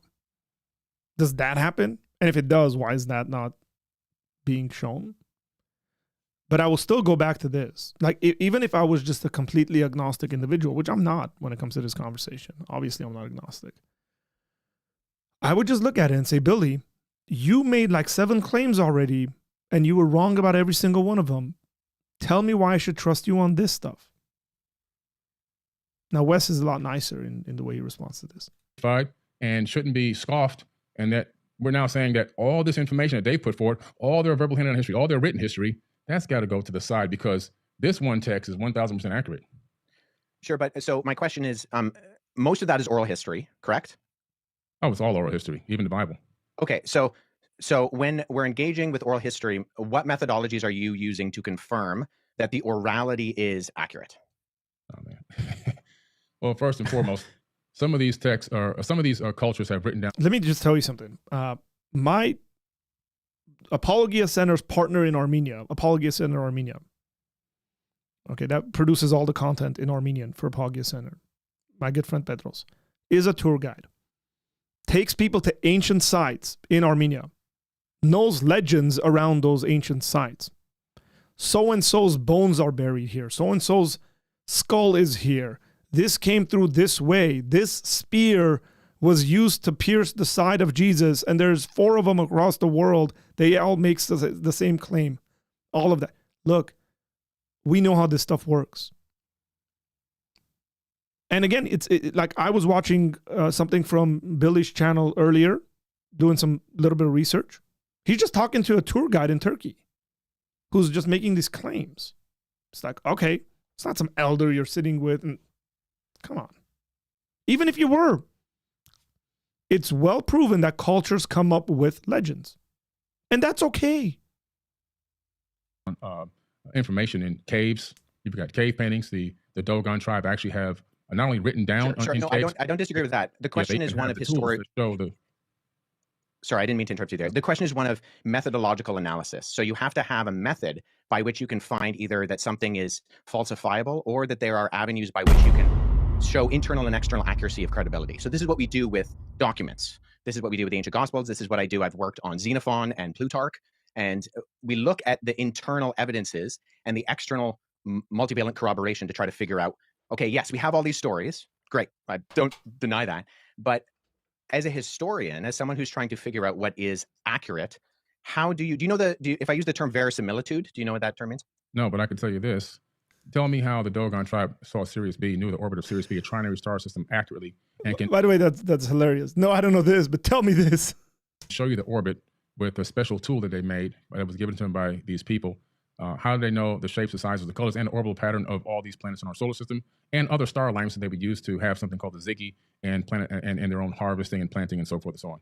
That's not enough evidence that there's something. Well, I'm not aware of that particular case. And even, I would grant that, the ancient people are far more technological advanced than we give themselves credit for. Just because they're ancient doesn't mean they're stupid. Yep. I am well aware, as someone who has done both investigation of the past and done archaeological analysis, that is a reality. My question is simply, okay, you have these stories or you have these accounts, you're referring to them as eyewitness testimony. How are you going about verifying that as that? Well, if the people had eyewitness testimony about Jesus, they then just wrote down their eyewitness testimony on a piece of paper or parchment paper or papyrus. So these people... Right. So that's where internal methodological analysis... Some of it's actually written down. So, it's the same exact thing. There's really no difference. Well, no. So you do internal investigations to figure out when something was dated. So something like... So when I use that term verisimilitude before, that's something we as historians are looking for. It's a term that simply means the appearance or likelihood of truthfulness. So when you do historical analysis, it's an inference to the best explanation. So you have proof and you have data, and you're extrapolating that data on levels of probability. So some things can be confirmed as high probabilistically true, and other things are lower in their probability that they happened. But there are different methodologies, different ways that you explore historically how that happens. Well, so for the Gospels, we look at... with the Dogon tribe. Scientists went there to visit the tribe, and they still have no answers because they used their modern science. They took the best scholars to visit these people, and they're still scratching their heads. Something happened there. Sure. And I'm not even... Guys, again, Wes doesn't engage this. Okay, my response is very simple. So he says scientists went and did X, Y, and Z. I don't know anything about the Dogon tribe and scientists going there and all that stuff. Like, but I would like for him to actually produce some, like, oh, here's the article written on it. Here are the scientists that went. They wrote this peer-reviewed journal on it. That information matters. Why does it matter coming out of the mouth of Billy? Because Billy has been wrong about every single claim up to this point. So when he tells me, look, if you can't get the Gospel of Barnabas right, which you can do a 30-minute study of and find out that it's a forgery, when he makes claims like the Enuma Elish is the Bible's, the book of Genesis is an exact copy of the Enuma Elish, and it's not, and then he tells me scientists went and did all this stuff and they couldn't figure it out, I'm sorry for being skeptical, but I'd like to see some evidence. Who? If you're in a debate, Billy, you ought to be prepared to say, look, so-and-so scientist sent by so-and-so organization went, and this is what they produced. Here are the articles. Go check it out. Then you got a point in a debate. But just making a claim when you've been wrong about every single other claim, just not going to be taken seriously. Denying that necessarily, but the question is, okay, we need different levels of evidence and exploration, not just scientifically, but historically, to derive something as eyewitness testimony. Now, we have mountains of that, and I'm more than willing to go into some of that with the Gospels as early eyewitness testimony that can be verified externally and internally. But nonetheless, the only reason I ask, Billy, is because I've listened to a fair amount of your content, and I'm unaware of the methods that you use to try to discern between what is an accurate source historiographically and an inaccurate source historiographically. Well, I use getting it.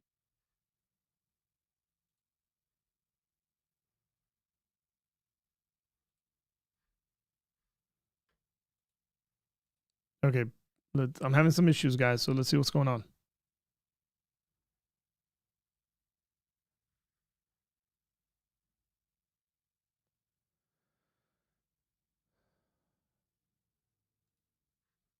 Okay, I think we're back. Sorry about that. I have no idea what just happened.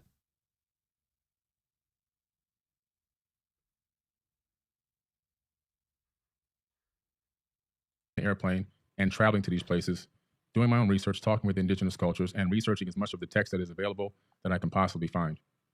Okay, so I don't dispute that, and I do believe you have done that. But I mean, even from what we've talked about, so you've researched the text, but when we talked about the crucifixion, everything you cited was either, and I mean with all due respect, false in terms of the Sinai Bible, because Codex Sinaiticus is just a 4th century Greek manuscript of the Gospels that we have today, or they were verified forgeries in terms of the Gospel of Jesus' wife. You might be right. You may be right on No. He's not maybe right. He is right. And you're wrong. You got to take the loss, bro. You got to take the L. Part of the topic, but like I said, that's less than 0.1% of the information that's that I hold. hold. Sure, but that was the original question. So yeah, so that's what I'm saying. I'm saying, okay, well, so I'm going off of what we've already talked about. So you've said you explored the text. I don't deny that. But the evidence, by going off of what you have put forward in terms of the actual documentary evidence, is not just less than convincing in my respect. And I mean this with respect, because I think you have done a lot of research. You've traveled to these places. I have too. Like, this is what I do as my career. But I'm not really getting indication, because in history, we go to the primary sources in their primary languages. And when Mark asked, okay, why do you deny the crucifixion? The sources you used were not primary. Okay, we're still talking about the same thing over and over again. There's so much more we can talk about here. We're wasting a lot of time. There's so much more. That's this amount. Do you guys so think much more stuff to talk about? Do you think that all these different cultures and stuff describing these other beings could? Okay, so this is the pivot. Billy lost the debate because his claims had specific to do with the Bible. I think he knew he was getting into a conversation with a guy who's a textual scholar, who's a scholar of the Bible. But this is a debate tactic. He's trying to lead him away from all that stuff and talk about a bunch of stuff that he knows Wes is not a part of Wes's research, right? Like, how's Wes gonna have a conversation about Billy saying he talked to some Aboriginal people and they told him the following? Like, how are you gonna debate that? It's the pink elephant in the lobby argument. I saw a pink elephant in the lobby on his computer. So what are you going to do? How are you going to argue that that's not the case when I tell you I did it? And you got to trust me, bro. Right? Got to trust me. So let's see. They go, they hang out with people, they go to war with people, they put on their outfits and they go to war with people. This is in the Where are Bible. they getting drunk though? They get married, okay, whatever that means. But they're having They a don't good get time. married. Okay, not In married. fact, Scripture says that angels can't get like married. Merry Christmas. Not married. Mary, Merry.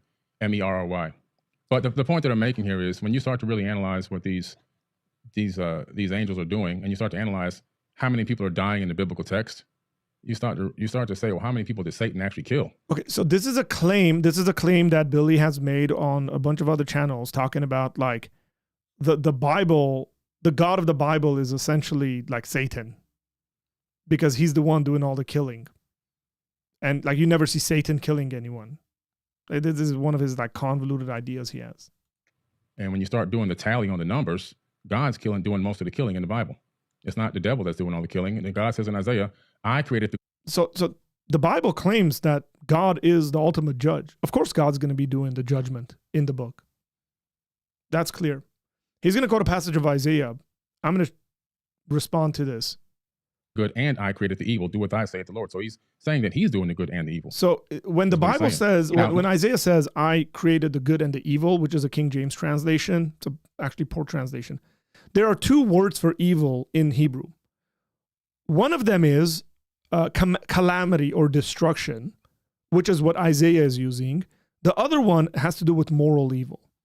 And so the Isaiah passage is actually, God says, I created the good and the destruction, the calamity, which is true.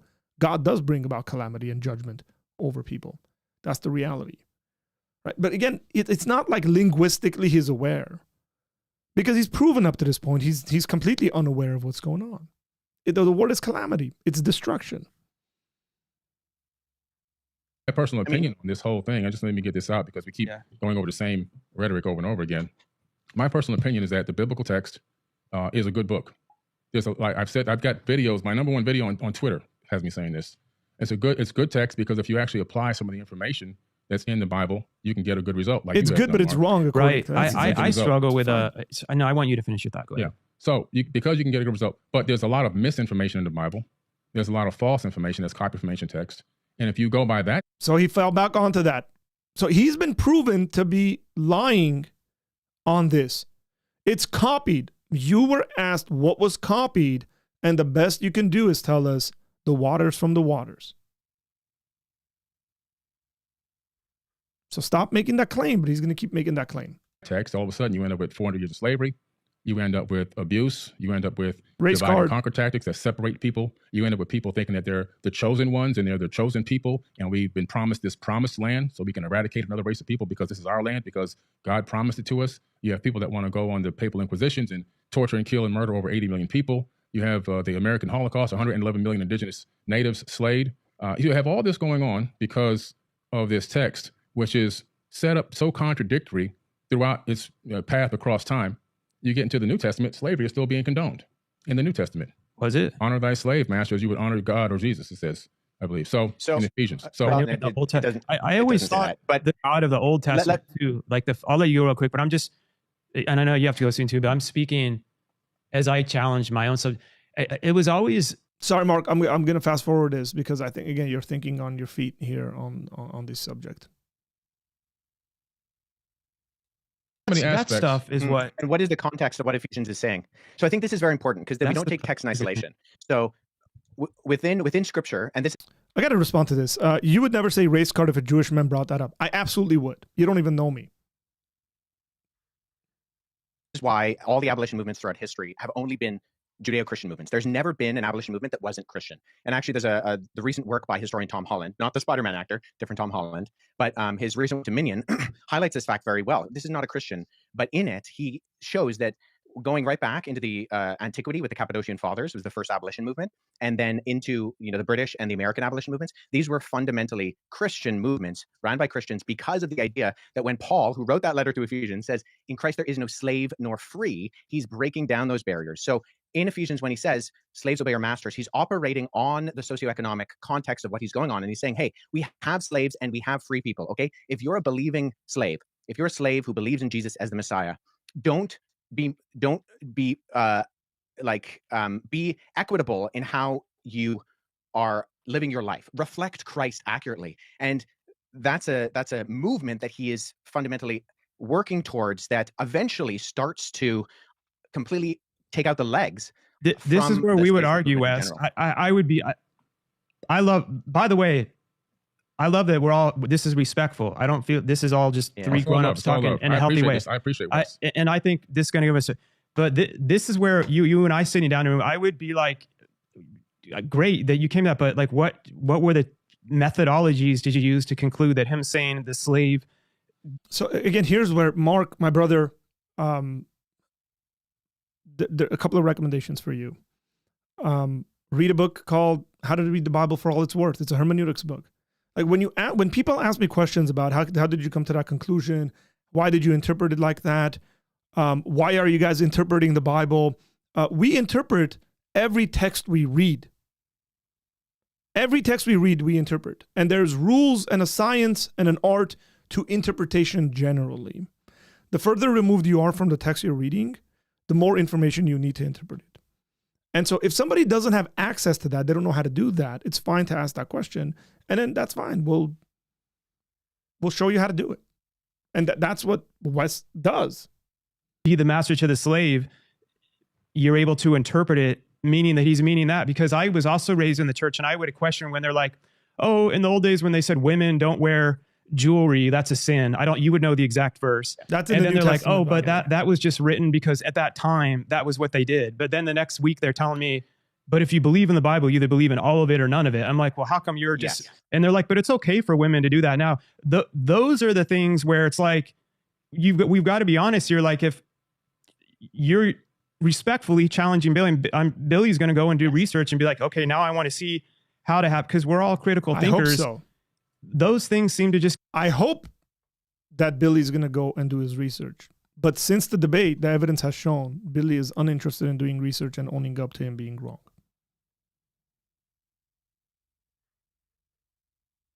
get so blindly pushed over when they're like, but that doesn't apply now. And it's like, Right. I think there's more common ground than people think. And so many words to recall, but also like, it's weird to me to think that he would be like, women aren't allowed to wear jewelry and this crap. And then Jesus came and he's like, none of that matters. And then for them to be like, oh, that only made sense then, but now it doesn't apply. Just again saying that, Mark, you got your timeline really wrong, man. The passage about jewelry is after Jesus. It's in the New Testament, post-Gospels. So whenever you're going to bring up an argument in a conversation, you got to know your data.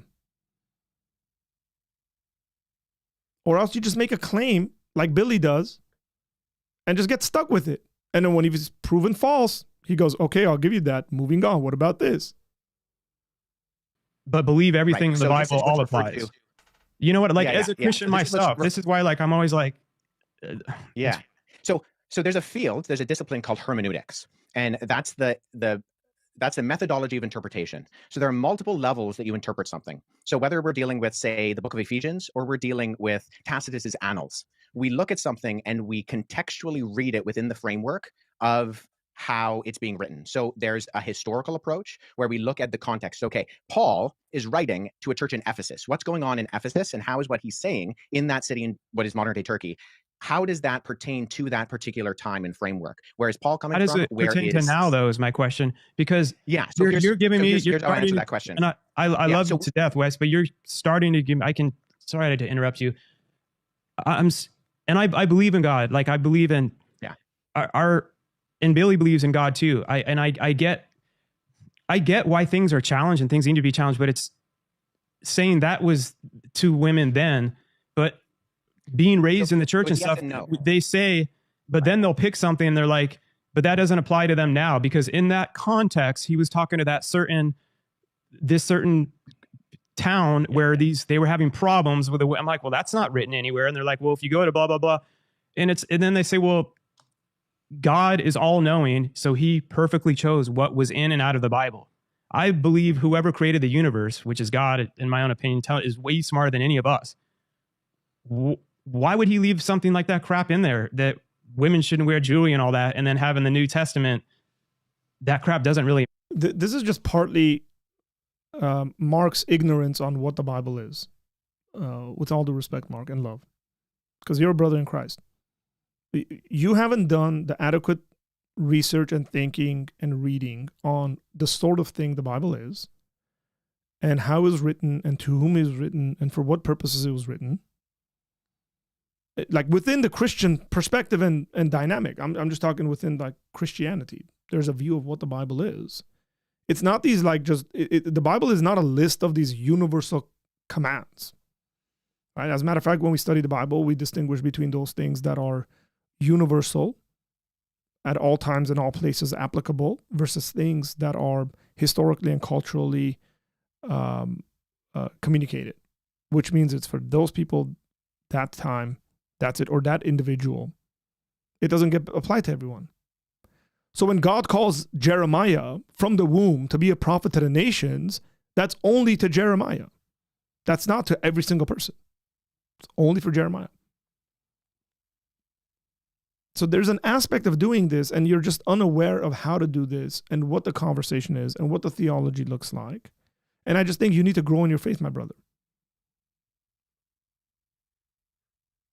Matter. Like that's where it's like, I have to believe that it's not I do think there is parts where things got written in, and I don't think they're the major things personally, like whether or not Jesus was crucified, which I think is a major thing, because if he wasn't, that I've studied that a lot, that would challenge that would challenge the core of my whole belief system over whether or not it said if women can wear jewelry or something. But I do think that, and I don't know if there's an exact answer to this, but I do think, that's perplexing to me. The God of all wisdom would choose to leave some of that in there. It's like, why? Yeah. So here's the thing. So the Bible was written for us, but it wasn't written to us. There is an original audience, whether that's the ancient Israelite in the ancient Near Eastern culture, or whether it's the Greco-Roman believer in Jesus within the city of Ephesus. So as historians, and I mean, most of the books on this end of my shelf are what are referred to as commentaries. Sorry, I got to cut you off again. Wouldn't God be smart enough to know I'm not just going to write to this demographic of this civilization now, knowing I'm a God who created the whole world, and people are still going to be studying this thousands of years later? That's what I was going to say, but I didn't want to cut it off. Yes. So I'm sorry. By the way, I'm the worst interrupter ever, and it's more of my ADD type thing of like, I get a thought and I got to get it out, or else I freaking forget it. So I'm sorry about interrupting. Thanks for throwing me under the bus for that. Yeah. So, how I would answer that is I would say this. So you do have examples of where Paul is writing, and he's writing to a particular group. And so we look at, okay, what does it mean for a woman to wear and adorn themselves with gold in a first century Greco-Roman context, right? It has to do with the fact that prostitutes would wear those things. So we need to ask the question, what is the intention of the text? But, so sorry, yes, I got to ask you again, though. Meaning. Let him finish. How do you interpret that's what I've been, the reason I'm interrupting you is look, man, I've been in ministry long enough. Mark, my brother, like, just, you got to sit and listen. You got to read. You got to do your research. When you ask questions like, how do you come to that conclusion? Well, here's 4 books on it. Come talk to me 3 months later when you've read them. Like, I can sit there and teach you how to do this stuff. As a matter of fact, I got a playlist on how to interpret genres of the Bible. There's things we apply. There's rules we apply to genres, historical, language, theological. All this matters. And I get it, because you're such a new believer, you just kind of blurt out your questions. But those aren't arguments. When you say, how do you do that? It's not an argument. It's perplexing to you because you don't know the information. Once you learn the information, it won't be perplexing anymore. Heard this. I've been there, done that. Yeah. I respect the crap out of you for how deep you go into studying the ancient texts and stuff, which is so important for the real root of it all. But they've told me that same thing, and I'm like, but why doesn't it just say that he was speaking to the women and stuff that were prostitutes of that time? Like, where does that correlate? He's not speaking to prostitutes. He's talking about purity, and he's talking in the context of when he says, don't adorn yourself with jewelry. The original audience, and we can explore this by. But do you just realize how dumb that sounds? Saying the original audience, then later on saying, but now it's okay for this audience because these women and stuff don't. Okay, so this is again just Mark, my brother. Like I said, there's things that are only spoken to certain people or groups of people in the Bible, and then there's commands that are universally for all believers in the Bible. And when we do the work of interpretation and hermeneutics, that's what we're figuring out. Those are the questions we're answering, whether these things are universally applicable to all Christians or whether they're not. It doesn't sound dumb. It's just the way theology is done. I'm just saying, like, I get why people notice how Billy is not in a hurry. I should say this. Billy's not in a hurry to continue his debate. Billy is fine with Mark taking the lead on this. And Mark just has genuine questions for Wes, which is fine. But Billy's been cooked, and he doesn't want to get back into a debate on these things. We got to be open-minded.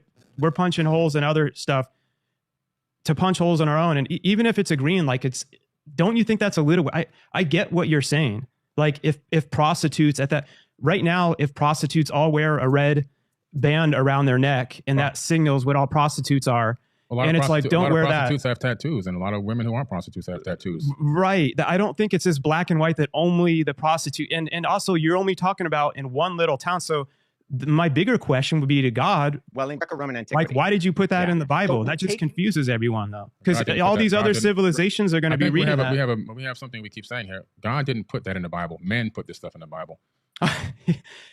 And I okay, we're going to fast forward until Wes comes back. But again, look at the claims. He makes these like absolutely strong claims, but has not backed it up by every claim he's made has been false. God didn't put it there. Man put it there. But I'm going to treat the Epic of Atrahasis and the Epic of Gilgamesh as though God wrote it, as though there's no question about it that these things are factual. I'm going to treat the oral stories that I hear from a tour guide in Turkey as though it's fact, and I'm going to sell that to my audience. Con artist. To other human beings, and how they even wrote about it in the Bible, how they enslaved and tortured people in the biblical text. So in that case, even in the book of Deuteronomy, which is one of the most brutal books out there, where everything is given okay to rape women, kill children.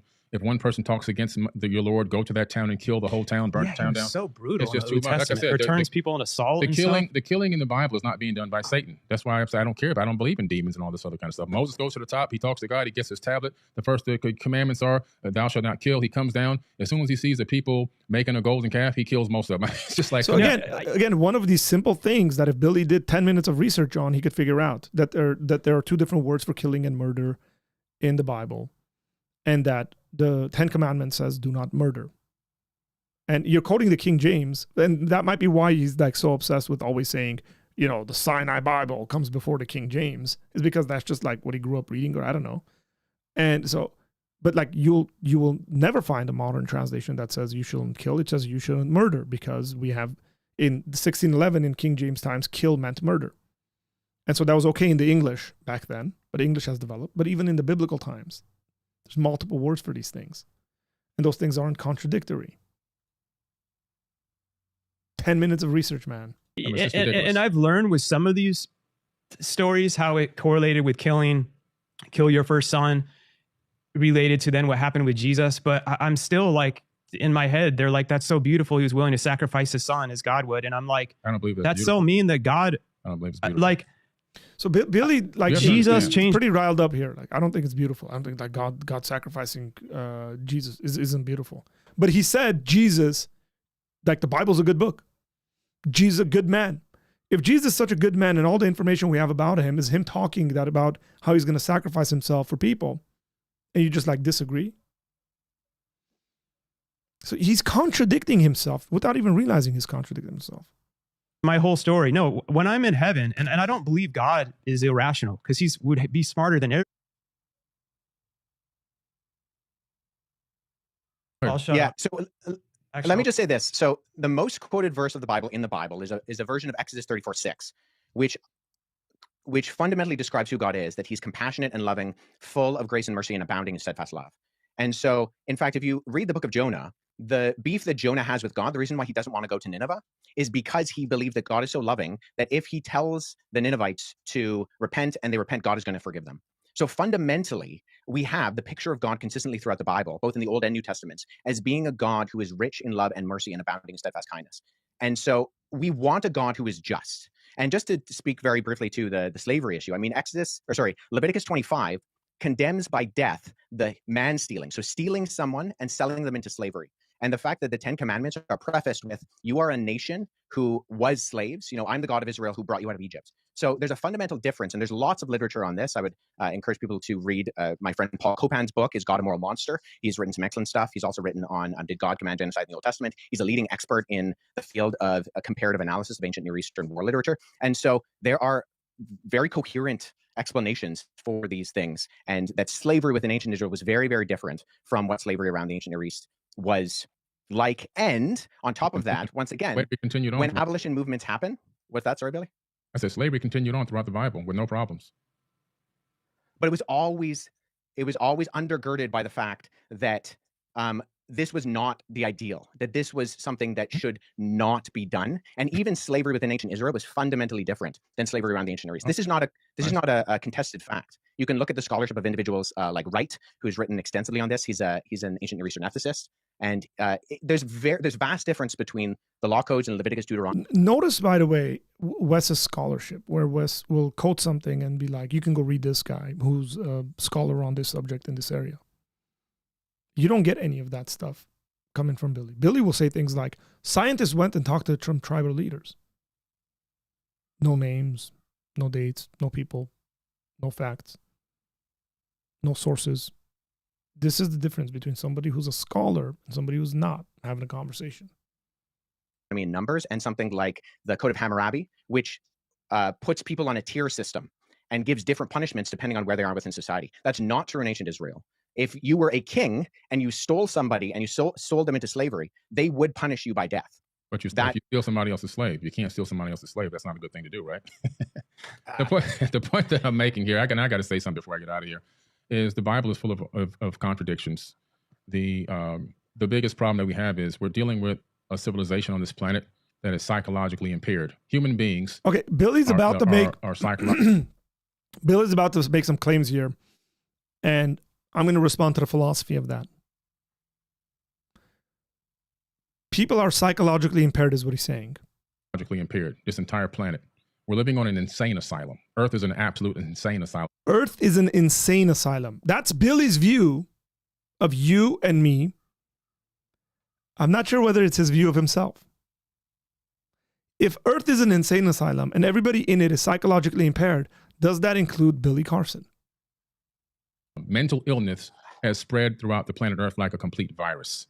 And when you take a text like the biblical text, knowing that human beings globally are mentally ill, this entire planet is a mental insane asylum. And I'm talking everyone, every single, all 8 billion, whatever number of people we have now. Is Billy one of those people?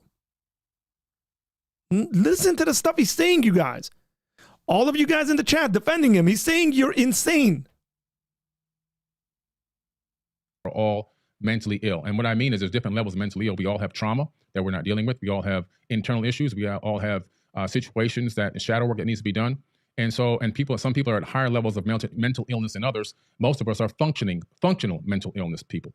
But when you take a look at the biblical text and you start going through this information and it's the way that it's laid out, it becomes a proponent of more divide and conquer tactics. It becomes a proponent of racism. It becomes a proponent of slavery. It becomes a proponent of all these things that are dark and ill, including murder and killing in the name of God, which has been done how many millions of times. So my thing about the biblical text is it actually authored by the creator of the universe, or is it authored by the dark forces of, maybe if this Satan is real, Satan himself? And the reason why I say that is because all-knowing, all-loving God, omnipotent and omniscient, that is creating not only this universe, probably most likely multiple universes, because a creator never stops creating, especially with infinite power, is now at some point going to... I don't know whether that could be defended, by the way. A creator never stops creating. I don't know where you would get that, but okay, I will give him that. A text that is going to allow human beings to misinterpret it and take it in his name and begin to slay people, torture people, and enslave people worldwide, to claim that you're chosen ones, to set up a state of chosen people, and then to even claim that you have chosen land, and to torture and kill even more people, women and children, in modern times, still going on to this very day. To me, that doesn't seem like a very intelligent being, especially a being that knows the beginning and the end. So if you know the beginning and the end, you have a certain level of foreknowledge you have advanced knowledge that goes beyond. You know what's the ending before the end even occurs. So you set up everything for success. Why? Because a genius solves problems before they happen. And I'm going to drop the mic on that. With some of that too, I think came back on. Yeah. I gotta get to this meeting. Yeah, there's old stuff that it's hard to comprehend, but the thing that continued to change my life was Jesus, and the core of it was love conquers all things. I can't miss this. So yeah. Keep going. All right, we can do a follow I up. really appreciate it, Billy. Thanks so much for interacting. So yeah, Well, look, I'm going to cut that off there because that's the end of the conversation between Billy and Wes, and hopefully you've gained something. But we do have some breaking news I want to share with you guys, and that's very, very important, ladies and gentlemen. And I know some of you guys have been in the chat dropping this in there. So this just got announced. Wes dropped the video. Carson. Wes just dropped the video on his channel. It's 1 minute and 11 seconds long. Here's what's happened since the debate. Billy Carson has done everything in his power to not let this debate get out. He has threatened people. He's shown up at people's homes at 3 a.m. With documents in his hand. He's threatened to sue, and now he's suing Wes Huff. Why does Billy not want this to get out? Look, you lost the debate. For all the people defending Billy that he won the debate, if you're right, why doesn't Billy want this debate to get out? If in his mind he won it, let it get out. But he knows he lost. This is why I called it career ending. Because all the money he's making on this, all the investors into what he's doing that he's looking for, are going to be troubled about this. So he's threatening to sue everybody, and he's threatening everybody, trying to pull these videos down from the internet. It ain't going to work. It ain't going to work. You pull this out, someone else is going to do it, some other guy's going to do it. It's just going to continue. Segments of it are going to get clipped and thrown up on the internet. It's just going to keep going. Look, another thing I would say is in real scholarship, you show up to debates, whether formal and informal, and if you win or you lose, it's fine. Your credibility as a scholar, if you are an actual scholar, doesn't get damaged that much. You just maybe had a bad day on that day. You had a bad day. Let's just say Billy had a bad day. Let's just say, even though Billy knew who he was debating, he didn't do the research and the preparation, and he thought he was going to show up and just quote the nonsense he's been quoting everywhere, and he wasn't going to have someone like Wes shut him down. Even if you had a bad day, Billy, let the people know what's going on. Here's what the ironic thing for me is that Billy runs a company called Forbidden Knowledge. He is literally trying to keep knowledge away from you by shutting it down, by threatening to sue people, by suing people. And it's the knowledge of him losing and his claims being completely shown to be utter nonsense. So I'm going to let Wes tell us what's going on. Billy Carson is attempting to sue me. For those of you who don't know, I was invited to interact with Billy on a podcast that he agreed to come on. It was not his podcast, where he was notified beforehand who I was and what we'd be talking about. After that debate took place, Billy attempted to suppress the footage. That didn't really work. I've released clips from that conversation. Well, Billy does not want you to see those clips and has sent me a cease and desist letter. I was really hoping that this could be an opportunity for Billy to learn, to see the major errors that he's been repeating and turn this into a learning experience. I even offered to follow up with Billy in order to show him how and where he could find accurate and credible resources in order to make sure that what he was saying was verifiably correct going forward in the future, so he and his audience could learn and proceed knowledgeably. Billy did not agree. But unfortunately for Billy, agreeing to a debate, losing that debate, and feeling embarrassed about that loss does not constitute legitimate grounds to litigate. Billy, I will agree to all the terms and conditions of the cease and desist letter that you have sent me if you agree to run it back, sit down with me in person, and have another discussion. This is my formal response. You heard it. You heard it. You heard Wes's formal response. Will he run it back?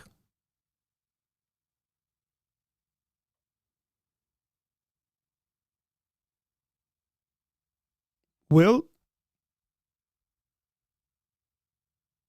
Billy Carson run back this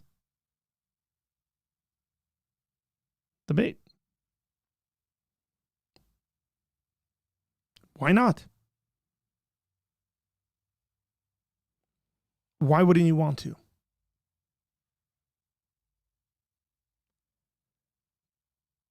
I'm going to run the intro right now, guys, just for editing purposes. I'm going to come back. I'm going to try to interact with some of your comments in the chat and some of the claims that you guys are making, some questions you might have. And we'll see. We'll see how long we want to hang out. I might even open up the lines and have you call in if anybody wants to call in and say a couple of words, defending or whatever with that. So stick around. I'll be right back.